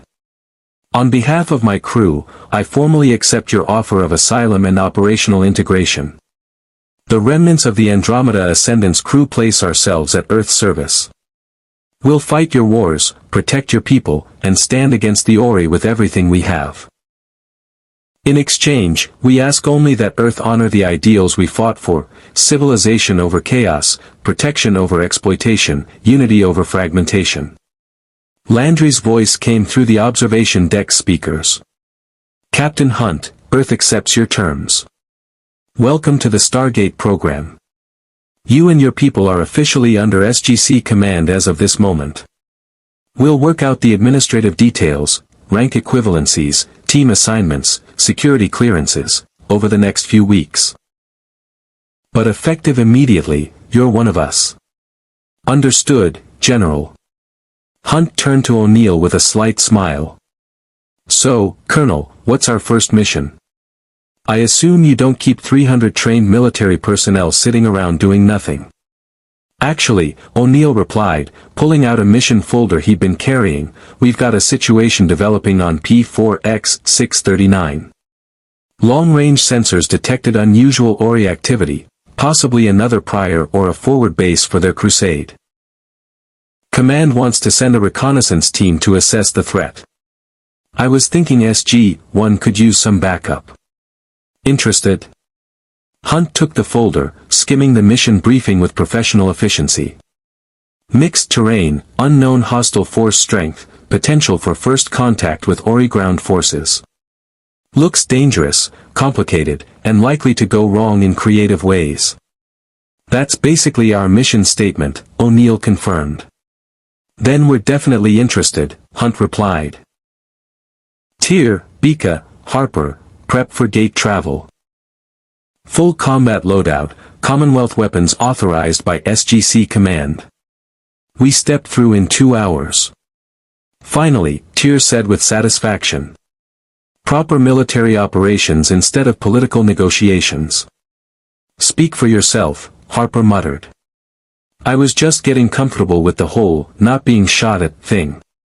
"You'll adapt," Bika assured him, already heading for the door to begin pre-mission preparations. "You always do." As Hunt's senior staff dispersed to prepare, Daniel lingered with a thoughtful expression. "Dylan, can I ask you something? The Commonwealth, you spent 5 years trying to restore it after it fell. Now you're committing to Earth's mission instead. Are you okay with that? Aren't you worried you're abandoning your original purpose?" Hunt considered the question carefully. "Dr. Jackson, the Commonwealth was never about specific governments or territorial boundaries. It was about ideals. The belief that civilized species could work together, protect each other, build something better than chaos and tyranny. Those ideals don't die just because the political structure collapsed. They don't become invalid just because we're in a different universe." He gestured toward the window, toward Earth below. "Your people fight the same fight we did. Against false gods, against religious fanaticism, against those who would enslave or destroy in the name of power. You do it with fewer resources, less advanced technology, and you're constantly outmatched. But you keep fighting anyway because you believe civilization is worth preserving. That's the Commonwealth soul right there, just wearing different uniforms." "So you're not abandoning your mission," Daniel said, understanding dawning. "You're fulfilling it in a new context." "Exactly," Hunt confirmed. "The system's Commonwealth may be gone, but the High Guard's purpose remains. We protect those who can't protect themselves. We stand the line against chaos. We prove that unity and cooperation are stronger than division and tyranny. Whether we do that in our home universe or here, the mission is the same." TLC inclined his head with deep respect. "You speak with the wisdom of one who has learned that ideals transcend circumstances. The Free Jaffa fought for generations to break the chains of false gods. We understand that such struggles are not limited by geography or even dimensional boundaries. They are universal. "Welcome to the fight, Captain Hunt." "Glad to be here," Hunt replied. Then, with a slight smile, "Though I have to admit, I never imagined I'd end up working for an entirely different planet's military in an alternate universe. Career planning did not cover this scenario in High Guard Academy." "Join the club," O'Neill said. "None of us expected to spend our careers fighting snake aliens, ascended beings, and interdimensional threats. But hey, beats a desk job." 2 hours later, SG-1 assembled in the gate room with an expanded roster. O'Neill, Carter, Daniel, and TLC were joined by Hunt, Tyr, Bika, and Harper, 8 people representing 2 universes, united by common purpose. The Stargate's chevrons locked in sequence, the event horizon stabilized, and General Landry's voice echoed from the control room. "SG-1, you have a go. Reconnaissance mission to P4X-639, assess Ori activity, return within 24 hours. Captain Hunt, welcome to your first official Stargate mission. Try not to break anything too important." "We'll do our best, General," Hunt replied. O'Neill looked at his expanded team, his people plus Commonwealth officers who'd already proven themselves in combat against the Ori, and felt something he hadn't felt in a long time. Hope. Not the desperate hope of barely surviving impossible odds, but genuine optimism that they might actually be building something stronger. "Okay, folks," O'Neill announced. "Standard operating procedure. Carter takes point with the scanner, Daniel right behind to translate any ancient or Ori text, TLC on rear guard. Hunt, your people integrate into the formation. We go through together, we come back together. Questions?" "Just one," Bika said with a slight grin. "Is it always this dramatic? The Stargate activation, the mission briefings, the whole military formality?" "Every single time," Daniel confirmed. "You get used to it. Or you don't," O'Neill added, "but you do it anyway because it's the job. Now let's move out before the Ori decide to crash another party." The team moved up the ramp in formation, professional and coordinated despite being thrown together across dimensional barriers. They stepped through the Stargate, that ancient technology built by beings long ascended, and emerged 8 light-years away on an alien world where the Ori might be building their Crusade's next front. Behind them, in Cheyenne Mountain, 292 remaining Commonwealth crew members began integrating into Earth's Stargate program. Engineers compared notes with Earth scientists. Tactical officers reviewed mission reports and galactic threat assessments. Medical personnel learned Earth's treatment protocols while teaching Commonwealth medical technology. In the infirmary, Dr. Fraser and Harper worked on Rami's android body, carefully repairing damaged systems and preparing to restore her consciousness. The ship AI's avatar lay still and silent, but diagnostic readouts showed brain activity, electrical patterns that suggested she was still there, still fighting, waiting for the repairs that would let her wake up and see her crew alive and whole. On the observation deck where Hunt had stood hours earlier, an SF guard noticed something on the long-range sensors. A brief energy spike, distant but detectable, from the location of the sealed dimensional breach. Just a flicker, already fading, probably nothing to worry about. Probably. But in the space between universes, in the realm the ancients called the void, something stirred. The dimensional barriers had been reinforced, yes. The breach had been sealed, certainly. But the void remembered. It had tasted 2 universes simultaneously, had pushed through the barriers however briefly, and had learned. The ancients had predicted this 10,000 years ago. Every breach sealed left a scar.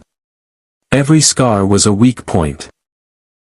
And eventually, with enough pressure, enough persistence, enough patient probing, the barriers would fail. Not today. Not this year. Perhaps not for a century or more. But the void was patient. It had existed since before universes had distinct boundaries. It could wait. And when the barriers finally failed, when the dimensional collapse the ancients had feared finally came, the void would be ready. But that was a problem for another day, another crisis, another impossible mission. For now, Dylan Hunt walked through alien landscapes with his new team, fighting a new enemy in defense of a new home.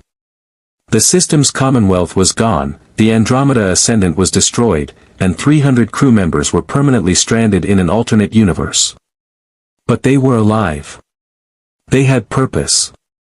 They had allies. And they had each other. The Commonwealth's ideals. Protection, unity, sacrifice for the greater good, would continue.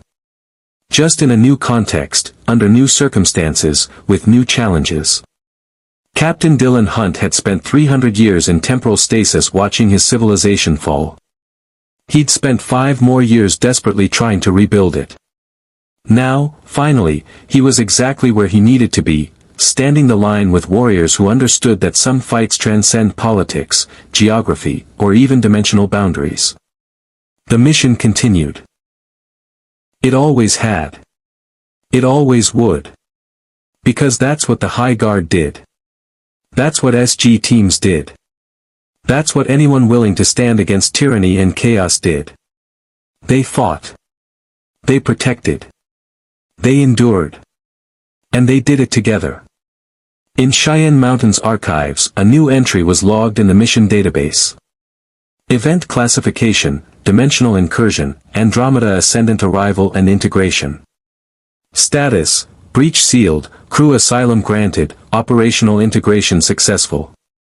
Note: Commonwealth technology and tactical doctrine represent significant enhancement to Earth's defensive capabilities.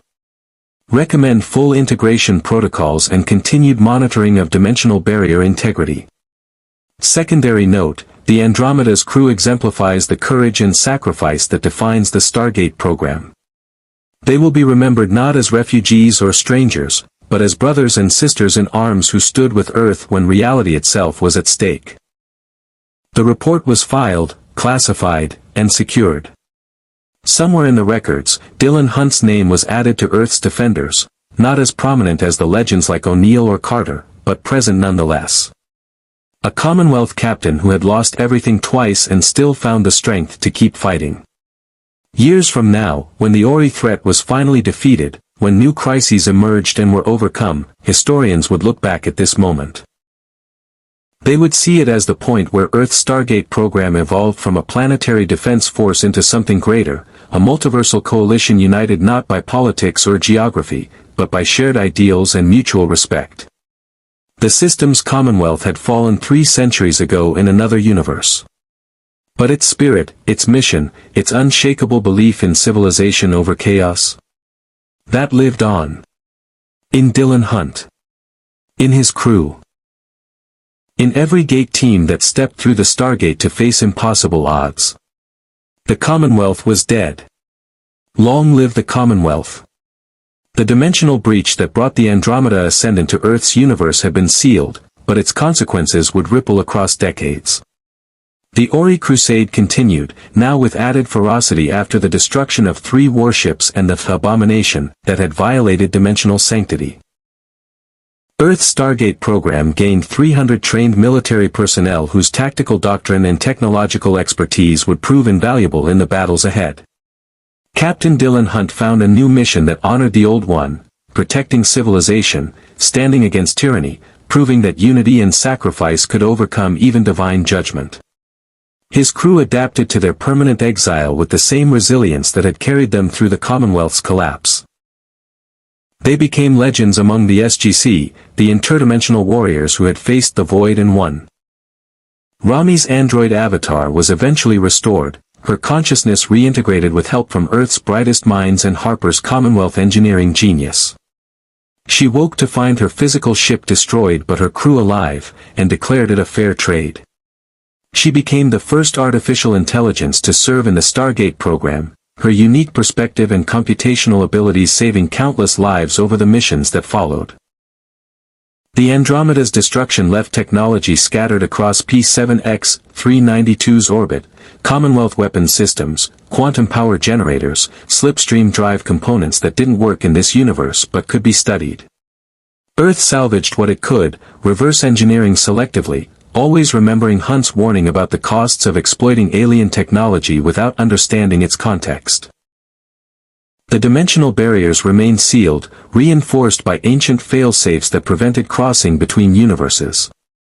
Hunt and his crew would never see their home again, never know if the Commonwealth had been rebuilt in their absence or if the galaxy had descended further into chaos. It was a wound that never fully healed, but they learned to carry it the way soldiers always carry the costs of duty.